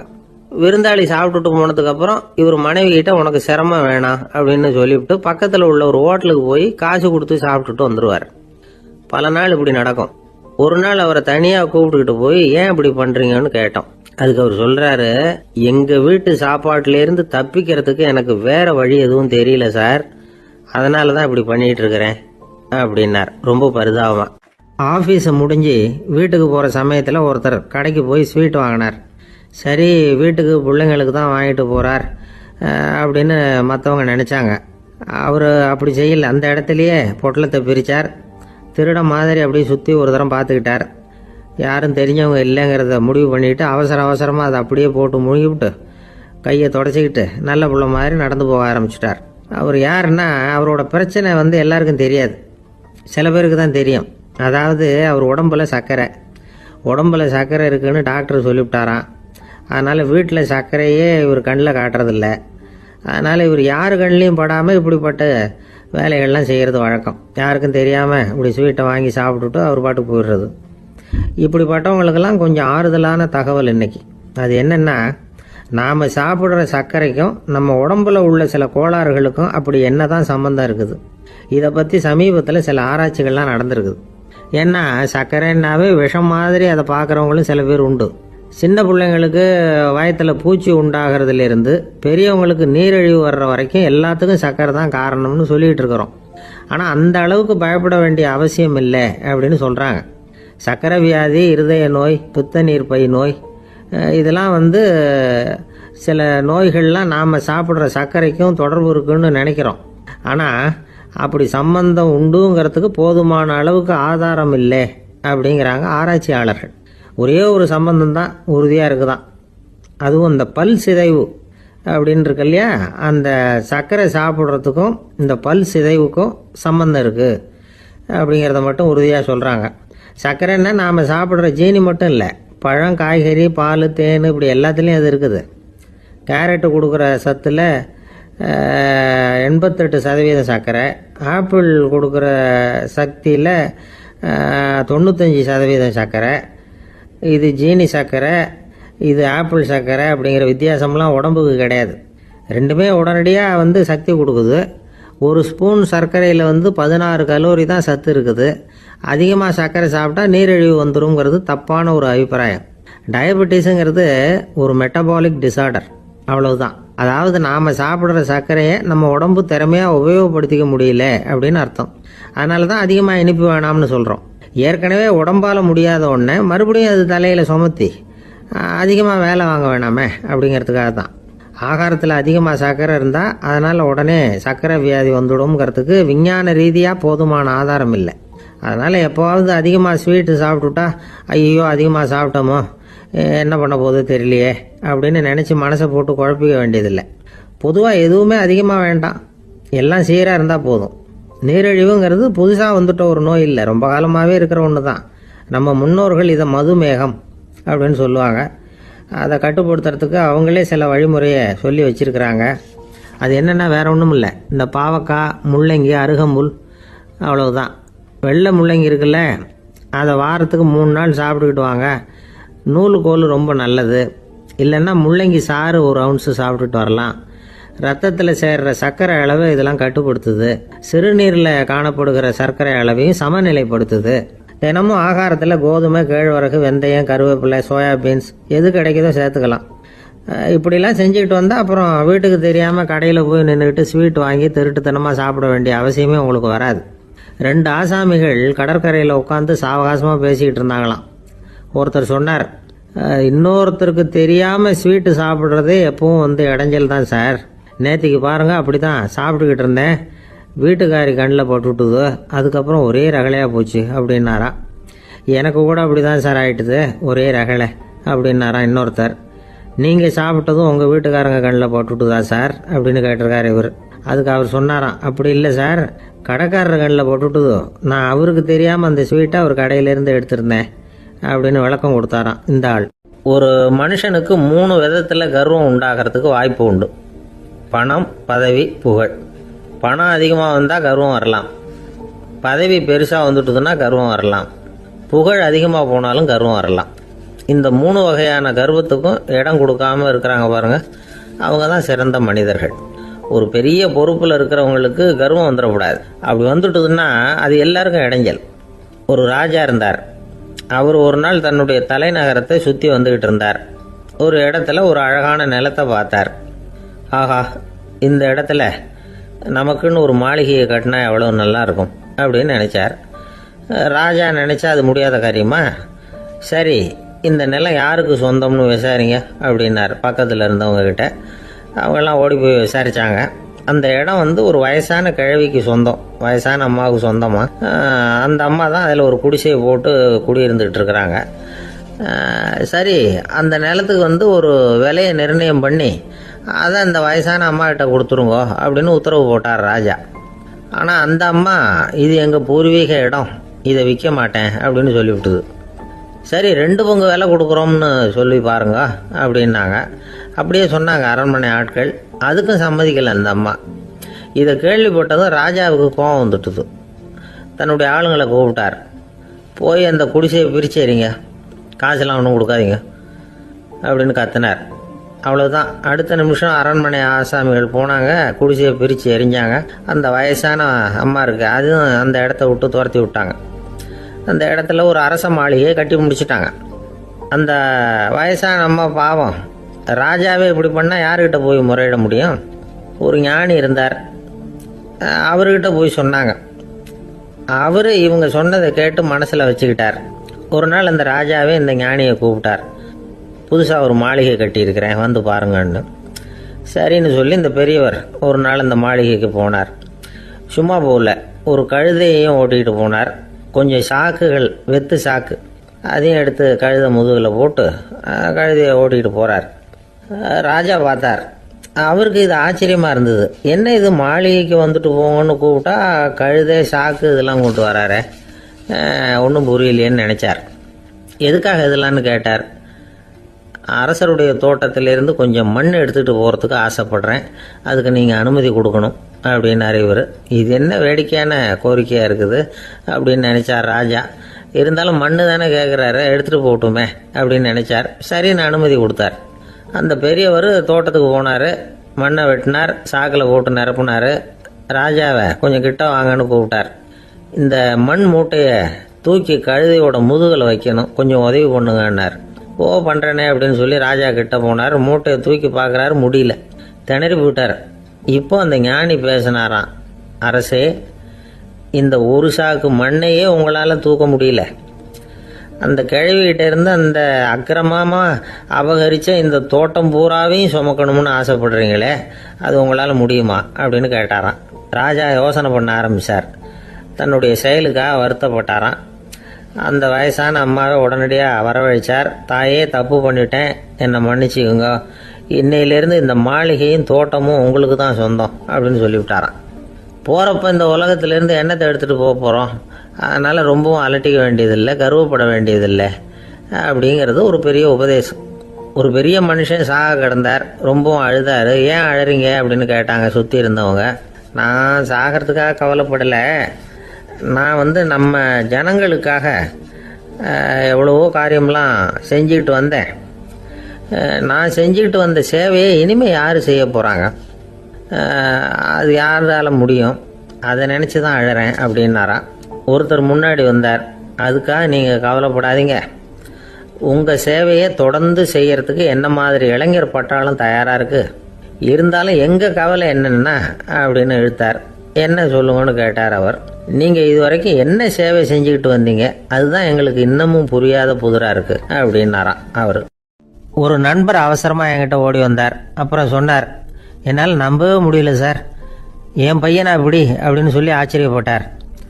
உங்கள் பையன் அப்படி என்ன தான் செஞ்சுட்டான் அப்படின்னு கேட்டேன். என்னால் முடியாத ஒரு காரியத்தை அவன் செஞ்சுட்டான் சார் அப்படின்னார். அது என்னன்னு தான் சொல்லுங்களேன். என்ன, 5வது வகுப்பில் அவன் ஒரே தடவையில் தேறிட்டான் சார், அதாவது ஒரே அட்டம்ப்டில் பாஸ் ஆகிருக்கான் அப்படின்னார். மூச்சு வாங்க. கஷ்டப்பட்டு பரீட்சை எழுதுனது அவன், இவருக்கு ஏன் மூச்சு வாங்குது? நம்மால் செய்ய முடியாத ஒரு காரியத்தை இன்னொருத்தர் செய்யும் பொழுது அது நமக்கு ஆச்சரியமாக இருக்குது. சர்க்கஸ் பார்க்குறோம், ஒருத்தர் அந்த இடத்துல தொங்குறார், அது நமக்கு ஆச்சரியம், ஏன்னா அது நம்மால் முடியாத காரியம். நம்மால் முடியாத ஒன்றை அடுத்தவர் எளிதாக செய்யும் பொழுது நாம் மருள்வது இயற்கை. இதை தான் தொல்காப்பியம் மருட்கை அப்படின்னு சொல்லுது. இந்த வியப்பு இருக்குதே, இது 4 வகையில் ஏற்படுறதாக தொல்காப்பியம் சொல்லுது. அது என்ன 4 வகை? முதல் வகை எப்படின்னா, புதுமையான அரிய செயல்களை செய்கிறது. 2வது வகை என்னன்னா, பெரும் செயல்களை செய்கிறது. 3வது வகை என்னன்னா, மிக நுட்பமான செயல்களை செய்கிறது. 4வது வகை என்னன்னா, ஆக்கம் தரும் செயல்களை செய்கிறது. புதுமை, பெருமை, சிறுமை, ஆக்கமோடு மதினம் சாலா மருட்கை 4 அப்படிங்கிறது தொல்காப்பியம். இன்னைக்கு விஞ்ஞானம் புதுசு புதுசாக எதையோ கண்டுபிடிக்குது. ஆரம்பத்தில் அது ஆச்சரியமாக இருக்குது, அப்புறம் அது நமக்கு பழகி போடுது. வானொலி பெட்டி புதுசாக வந்தப்போ ஒரு பெட்டி பேசுதுங்கிறது எவ்வளோ பெரிய ஆச்சரியம். இப்போ யாரும் அதை ஆச்சரியமாக பார்க்கறதில்ல. மதினம் சாலா மருட்கை அப்படின்னு ஒரு சொற்றொடர் வருது பாருங்க, அதில் கருத்தாழம் உண்டு. எதை பற்றியும் போதுமான அளவு புரிந்து கொள்ளாத போது ஒருத்தர் ஆச்சரியப்படுறார். புரிந்து கொண்ட பிறகு ஆச்சரியம் மறைஞ்சு போடுது. மிக நுட்பமான செயல்களும் நம்ம ஆச்சரியப்பட வைக்கும். ஒரு அரிசியில் ஒரு திருக்குறள் எழுதி காட்டுறாங்க, ஒரு முட்டை ஓட்டுக்குள்ளே ஓவியம் தீட்டி காட்டுறாங்க. கருங்கல் சிற்பங்களில் எவ்வளவு நுட்பமான வேலைப்பாடுகளை எல்லாம் பார்த்து ஆச்சரியப்படுறோம். இது மாதிரி ஆக்கப்பூர்வமான அரிய செயல்களை செய்கிறது கூட வியப்பை உண்டு பண்ணும். குப்பை கூலங்களை கூட வாழ்க்கைக்கு பயன்படுகிற பொருளாக மாற்றுகிறவர்கள் இருக்காங்க, அவர்களுடைய செயல் வியப்பு அளிக்குது. இடைக்காட்டு சித்தர் பாடின 30 நூலில் வர்ற ஒரு பாடல், ஆற்றல் பிறர் அறிதலின் அகம் கிளர்வு உறுதலின் கற்று அறி பாணர் கழுமிய கோடலின் தோற்றம் உருகவே போற்றல் சால் வியப்பே. ஒருத்தருடைய ஆற்றல் தெரியாமல் இருந்தது, அவருடைய அரிய செயலை பார்க்கும் பொழுது வியப்பாக இருந்தது, மனசுக்குள்ள கிளர்ச்சி. பாவலர்கள் இவர்களுடைய புகழை பாடி மற்றவர்களும் தெரிந்து கொள்ளுமாறு செய்கிறார்கள் அப்படிங்கிறது தான் ஒரு யதார்த்தமான உண்மை. ஆக எல்லா வகையிலும் மக்கள் தங்களுடைய வாழ்க்கையில் முன்னேறுவதற்கான வழிகாட்டுகிற ஒரு மெய்ப்பாடு தான் வியப்புங்கிறது. இந்த காலத்தில் நம்ம எப்படியெல்லாம் ஆச்சரியப்பட வைக்கிறாங்க. ஒரு ஆளை பிடிச்சி ஜெயிலில் கொண்டு வந்தாங்க. ஜெயில் அதிகாரி அவனை ரொம்ப ஆச்சரியமாக பார்த்தாரான். இவன் கேட்டான், ஏன் சார் அப்படி பார்க்குறீங்க, நான் இப்போ இங்கே வர்றது உங்களுக்கு ஆச்சரியமாக இருக்குதா அப்படின்னு கேட்டிருக்கான். இதுக்கு ஜெயில் அதிகாரி சொல்லியிருக்கார், நீ இப்போ இங்கே வந்ததில் எனக்கு ஒன்றும் ஆச்சரியம் இல்லைப்பா, ஏற்கனவே நீ இங்கேருந்து விடுதலையாகி போய் 6 மாதம் ஆச்சு, இவ்வளவு லேட்டாக வர்றியே அதுதான் எனக்கு ஆச்சரியமாக இருக்குது அப்படின்னாராம். ஒரு அம்மா தெருவில் உட்காந்து என்னத்தையோ தேடிட்டு இருக்கிறாங்க. அந்த அம்மா ஒரு சுஃபி ஞானி. அவங்க பேர் என்னன்னா ரபியா அல் அடாவியா. அந்த அம்மாவுக்கு கண் கூட தெளிவாக தெரியாது. அந்த பக்கமாக வந்த சில பேர் இவங்களுக்கு உதவி செய்கிறதுக்காக வந்தாங்க. என்ன தேடிட்டு இருக்கிறீங்க அப்படின்னு கேட்டாங்க. இதுக்கு அந்த அம்மா, அந்த கேள்வி அவ்வளோ முக்கியத்துவம் இல்லை, நான் தேடிட்டு இருக்கிறேன், உங்களால் முடிஞ்சால் எனக்கு உதவி பண்ணலாம் அப்படின்னாங்களாம். உதவி செய்ய வந்தவங்களுக்கு ஆச்சரியம். எதை தேடுறோங்கிறது தெரியாமல் இப்படி ஏன் நேரத்தை செலவழிக்கிறீங்க, நாங்கள் எப்படி உங்களுக்கு உதவ முடியும், எங்களுக்கு ஒன்றும் புரியலையே அப்படின்ட்டுருக்காங்க. சரி, உங்களை திருப்தி பண்ணுறதுக்காக சொல்கிறேன், ஒரு குண்டூசி தொலைஞ்சி போச்சு, அதை தேடுறேன் அப்படின்னாங்களாம் அந்த அம்மா. அதுக்கப்புறம் இவங்களும் சேர்ந்து தேட ஆரம்பிச்சிட்டாங்க. கொஞ்ச நேரம் ஆச்சு, ஒன்றும் கிடைக்கல. உதவி செய்ய வந்தவங்களும் அழுத்து போட்டாங்க. அப்புறம் கேட்டாங்க, இதை பாருங்கம்மா, இது ரொம்பவும் பெரிய தெரு, அகலமான தெரு, அதனால் குறிப்பாக நீங்கள் எந்த இடத்துல அந்த குண்டூசியை தொலைச்சிங்க அதை சொல்ல முடியுமான்னாங்களாம். இதுக்கு அந்த அம்மா, நீங்கள் மறுபடியும் அர்த்தமில்லாத கேள்வியை கேட்குறீங்க, உங்கள் கேள்விக்கும் நான் தேடுறதுக்கும் என்ன சம்மந்தம்னாங்களாம். இதை கேட்டதும் அவங்க ஒரு மாதிரி ஆயிட்டாங்க. என்னம்மா நீங்கள் பைத்தியம் மாதிரி பேசுகிறீங்க அப்படின்னாங்களாம்.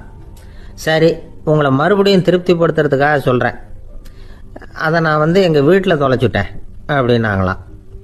அப்புறம் எதுக்காக இங்கே தேடிட்டு இருக்கிறீங்க அப்படின்னு கேட்டிருக்காங்க. ஏன்னா இங்கே தான் வெளிச்சம் அதிகமாக இருக்குது, அங்கே வீட்டுக்குள்ளே இருட்டாக இருக்குது, அதனால் இங்கே தேடுறேன், வெளிச்சம் உள்ள இடத்துல தானே தேட முடியும் அப்படின்னாங்களாம் அந்த ஞானி. இந்த கதைக்கு என்ன அர்த்தங்கிறத பெரியவங்க சொல்கிறாங்க.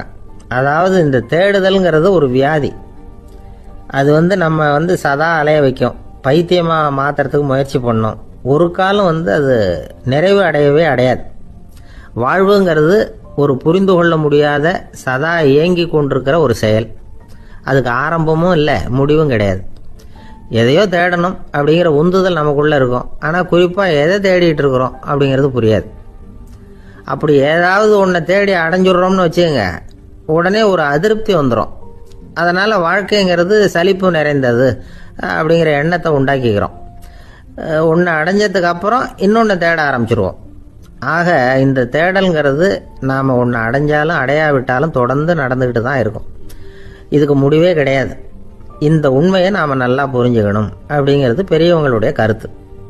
ஏழையும் தேடுறான், பணக்காரனும் தேடுறான், நோயாளியும் தேடுறான், நோய் இல்லாதவனும் தேடுறான், அதிகாரம் உள்ளவனும் தேடுறான், அதிகாரம் இல்லாதவனும் தேடுறான், முட்டாளும் தேடுறான், அறிவாளியும் தேடுறான். ஆனால் யாரும் இதை தான் தேடி சாதிக்க போகிறோம், இதுதான் முடிவு அப்படின்னு திட்டவட்டமாக சொன்னதில்லை. ஒன்று அடைஞ்சதும் இன்னொன்று தேட ஆரம்பிச்சிடுறாங்க, அவ்வளோதான். அதாவது உங்களின் தேடுபவர் உங்கள் உள்ளேதான் இருக்கிறார், அவரை தேடி கண்டுபிடியுங்கள். இதுதான் ஞானிகள் நமக்கு சொல்லுகிற ஒரு ஆலோசனை. நம்மால் ஒருத்தன் ஜெயிலில் இருந்தான். இன்னொரு கைதி அவனை பார்த்து கேட்டான், ஏன்பா உன்னை பார்க்குறதுக்கு வெளியிலேருந்து யாருமே இங்கே வர்றது இல்லையே, உனக்கு சொந்தக்காரங்களே கிடையாதா அப்படின்னு கேட்டானா. ஏன் இல்லை, எனக்கு சொந்தக்காரங்க நிறைய பேர் உண்டு, அவங்க என்னை பார்க்க வராததுக்கு காரணம் வேற அப்படின்ட்டுருக்கான் இவன். என்ன காரணம்னு கேட்டான் அவன். அதுக்கு இவன் சொன்னானா, அதுக்கு என்ன காரணம்னா அவங்க எல்லாரும் இங்கே உள்ளேயே இருக்கிறாங்க அப்படின்னானா. ஒரு ஆசாமி வேகமாக ஓடிக்கிட்டு இருந்தான். ஏன் இப்படி ஓடுறேன்னு கேட்டார் இன்னொருத்தர். அங்கே ஒரு ஆள் அடிபட்டு கிடக்கிறான், அதை பார்த்தேன், உடனே ஓடுறேன்னா. எங்கேன்னு கேட்டார். ஆஸ்பத்திரிக்குன்னா. ஒரு ஆள் அடிபட்டு கிடக்கிறத பார்த்தா உடனடியாக நாம் செய்ய வேண்டியது முதல் உதவி, அதுக்கப்புறம் தான் ஆஸ்பத்திரி. இன்னைக்கு விபத்துங்கிறது சர்வசாதாரணமாக நடந்துக்கிட்டு இருக்குது. வாகன விபத்து, வெடிகுண்டு விபத்து, தீ விபத்து, கட்டடம் சரியறது, பூகம்பம், இப்படி நிறைய நடக்குது. ஒரு விபத்தை பார்த்துட்டா நம்மளில் பல பேர் நமக்கு என்னத்துக்கு வம்புன்னு ஒதுங்கி போயிடுறதும் உண்டு. சில பேர் துணிஞ்சு கிட்ட போய் உதவி செய்கிறதும் உண்டு. அப்படி உதவி செய்ய நினைக்கிறவங்களுக்கு உபயோகப்படுற தகவல் இது. விபத்தில் காயமடைஞ்சவங்களை 3 பிரிவாக பிரிக்கலாமா. முதல் வகை கொஞ்சம் சீரியஸானது, உயிருக்கு உடனே ஆபத்து தரக்கூடியது. மூளை காயம், முகம், கழுத்து காயங்கள், இருதயம், நுரையீரல் காயங்கள், வயத்தில் உள்ளுறுப்பு காயங்கள், அதிகப்படியான இரத்தப்போக்கு, இதனால எல்லாம் பாதிக்கப்பட்டிருந்தால் அது முதல் வகை அப்படின்னு நாமளே மனசுக்குள்ளே முடிவு பண்ணிக்கணும். இவங்களுக்கெல்லாம் உடனடியாக முதல் உதவி கொடுக்கணும். தாமதப்படுத்தாமல் ஆஸ்பத்திரிக்கு கொண்டுகிட்டு போயிடணும். இப்படி கொஞ்சம் எச்சரிக்கையாக நடந்துக்கிட்டால் அவங்களில் பல பேரை காப்பாற்றி போடலாம். 2வது வகை எப்படின்னா, முதல் உதவி விரைவாக கிடைச்சா உயிர் பிழைக்கக்கூடிய மார்பு காயங்கள், கைகால் எலும்பு முறிவு, இடுப்பு முதுகெலும்பு காயம், சீரான இரத்த சேதம், இப்படிப்பட்டவங்களை 2வது வகையாக பிரிக்கணும். ஆபத்து இல்லாத சிராய்ப்புகள், சிறு காயங்கள், இரத்த உறைவுகள், இதனால் பாதிக்கப்படுறவங்க 3வது வகை. ஒருத்தர் தலையில் அடிபட்டு நினைவு விழுந்துட்டாருன்னு வச்சுங்க, அவருக்கு வாந்தி வர்றதுனால புறையேறி மூச்சு அடைப்பு உண்டாகும். இப்படி ஆகாமல் இருக்கிறதுக்காக தலையை ஒரு பக்கமாக சாய்ச்சி வைக்கலாம். நாடி துடிப்பையும் இதய துடிப்பையும் தொட்டு பார்க்கணும்.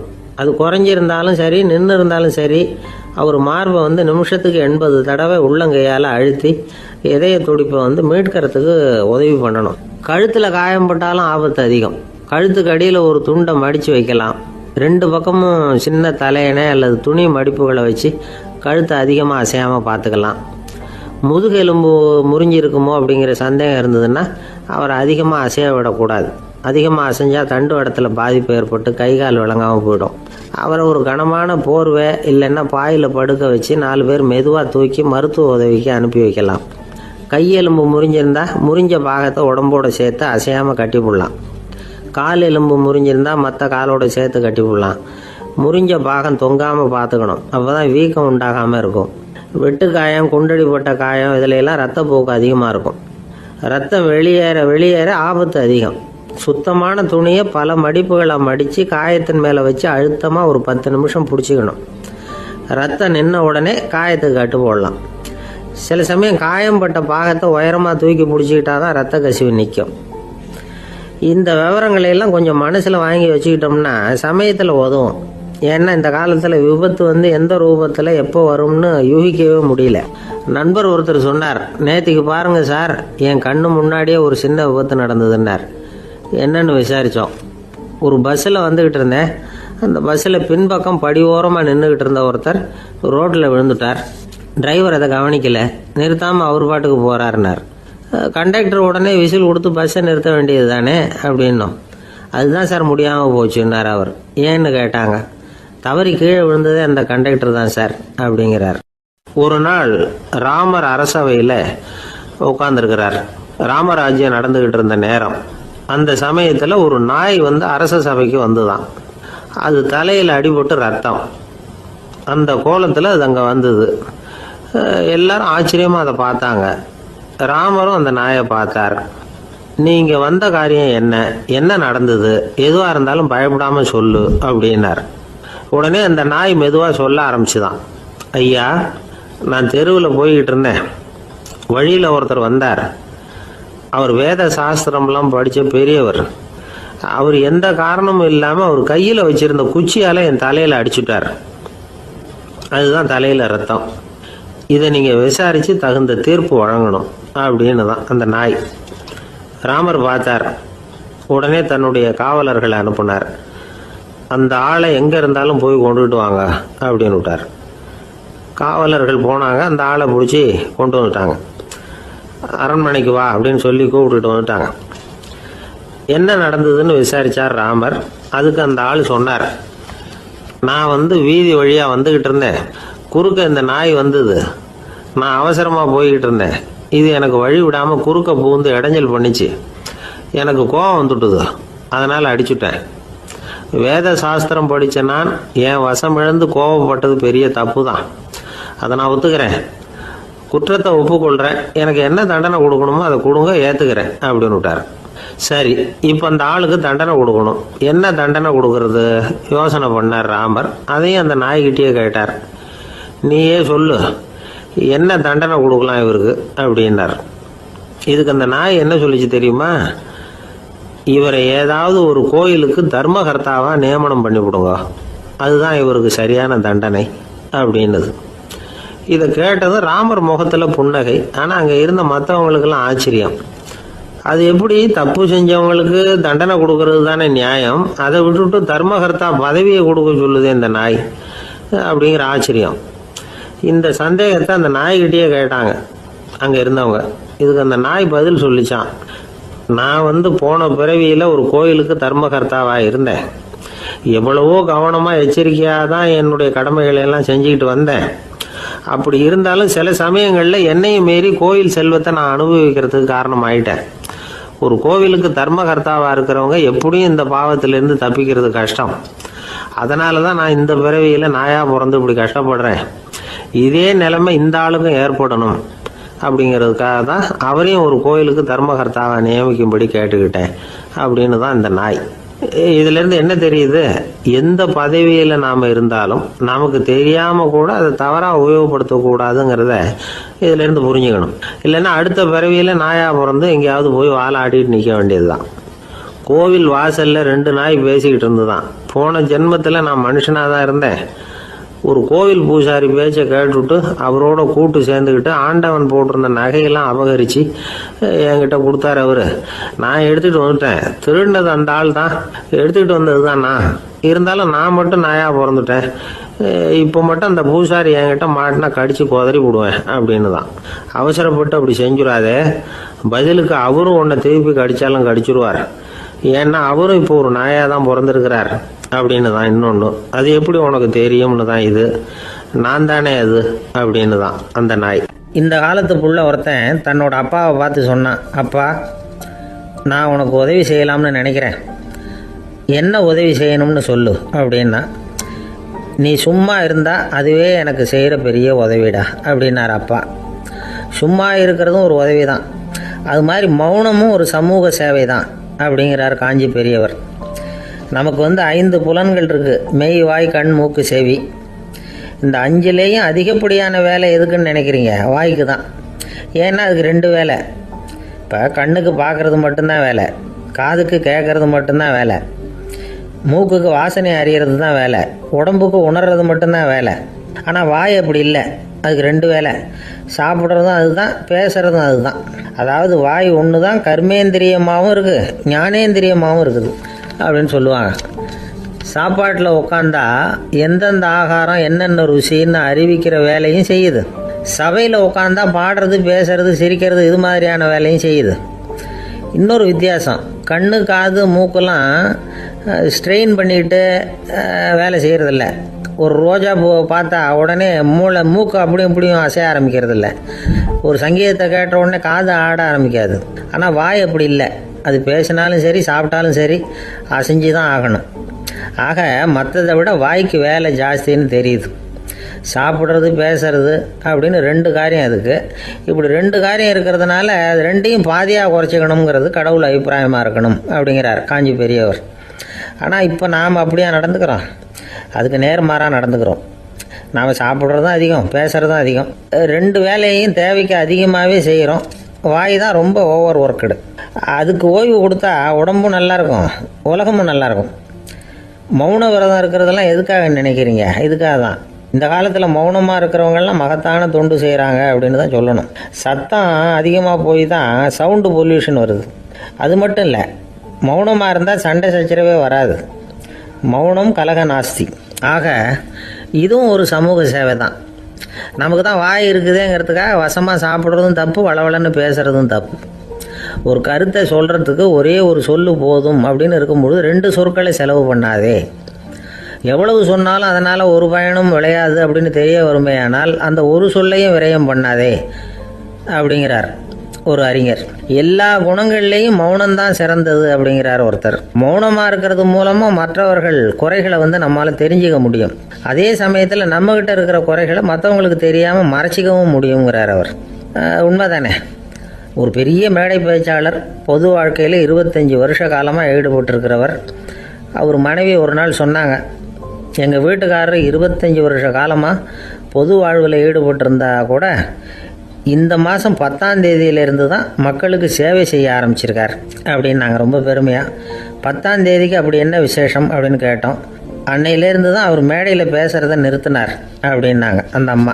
நம்மக்கிட்ட ஒருத்தன் தப்பாக நடந்துக்கிட்டானா உடனே நாம் என்ன செய்வோம்? கையை ஓங்கிட்டு அவனை அடிக்க போவோம்.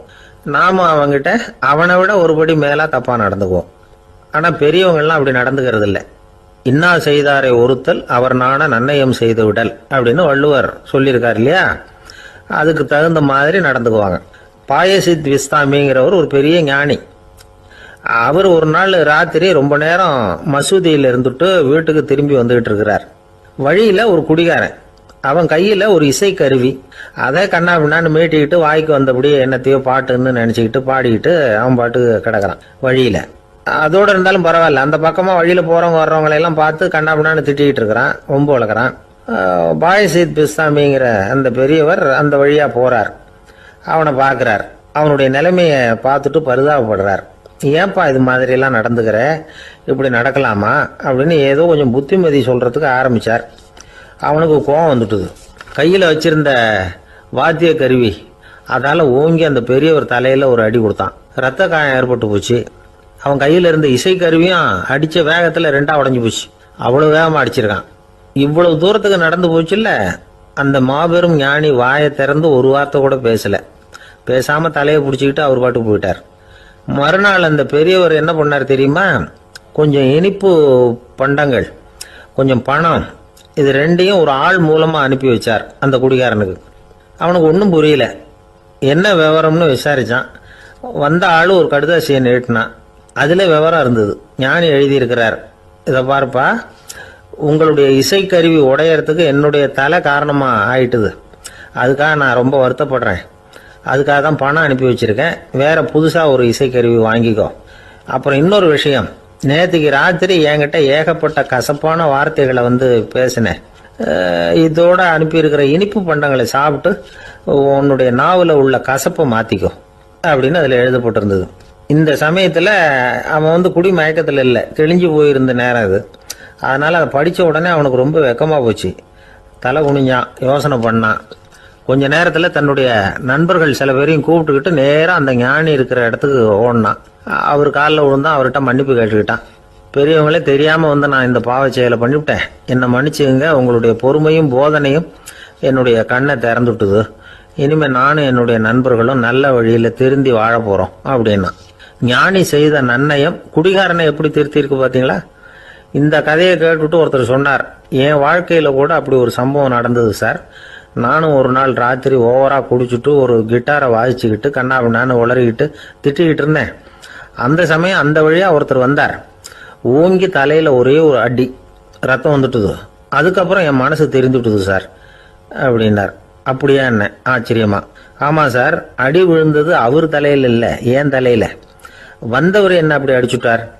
மயக்கம் தெளிஞ்சதுக்கு அப்புறம் தான் எனக்கு விவரம் புரிஞ்சுது. அவர் ஒரு போலீஸ்காரர் அப்படின்னார் ரொம்ப சோகமா. அந்த ஆளுக்கு பேச தெரியாது, அவர்கிட்ட கொஞ்சம் எச்சரிக்கையாக நடந்துக்கோ அப்படின்னு சொல்கிறது உண்டு. அப்படின்னா என்ன அர்த்தம்?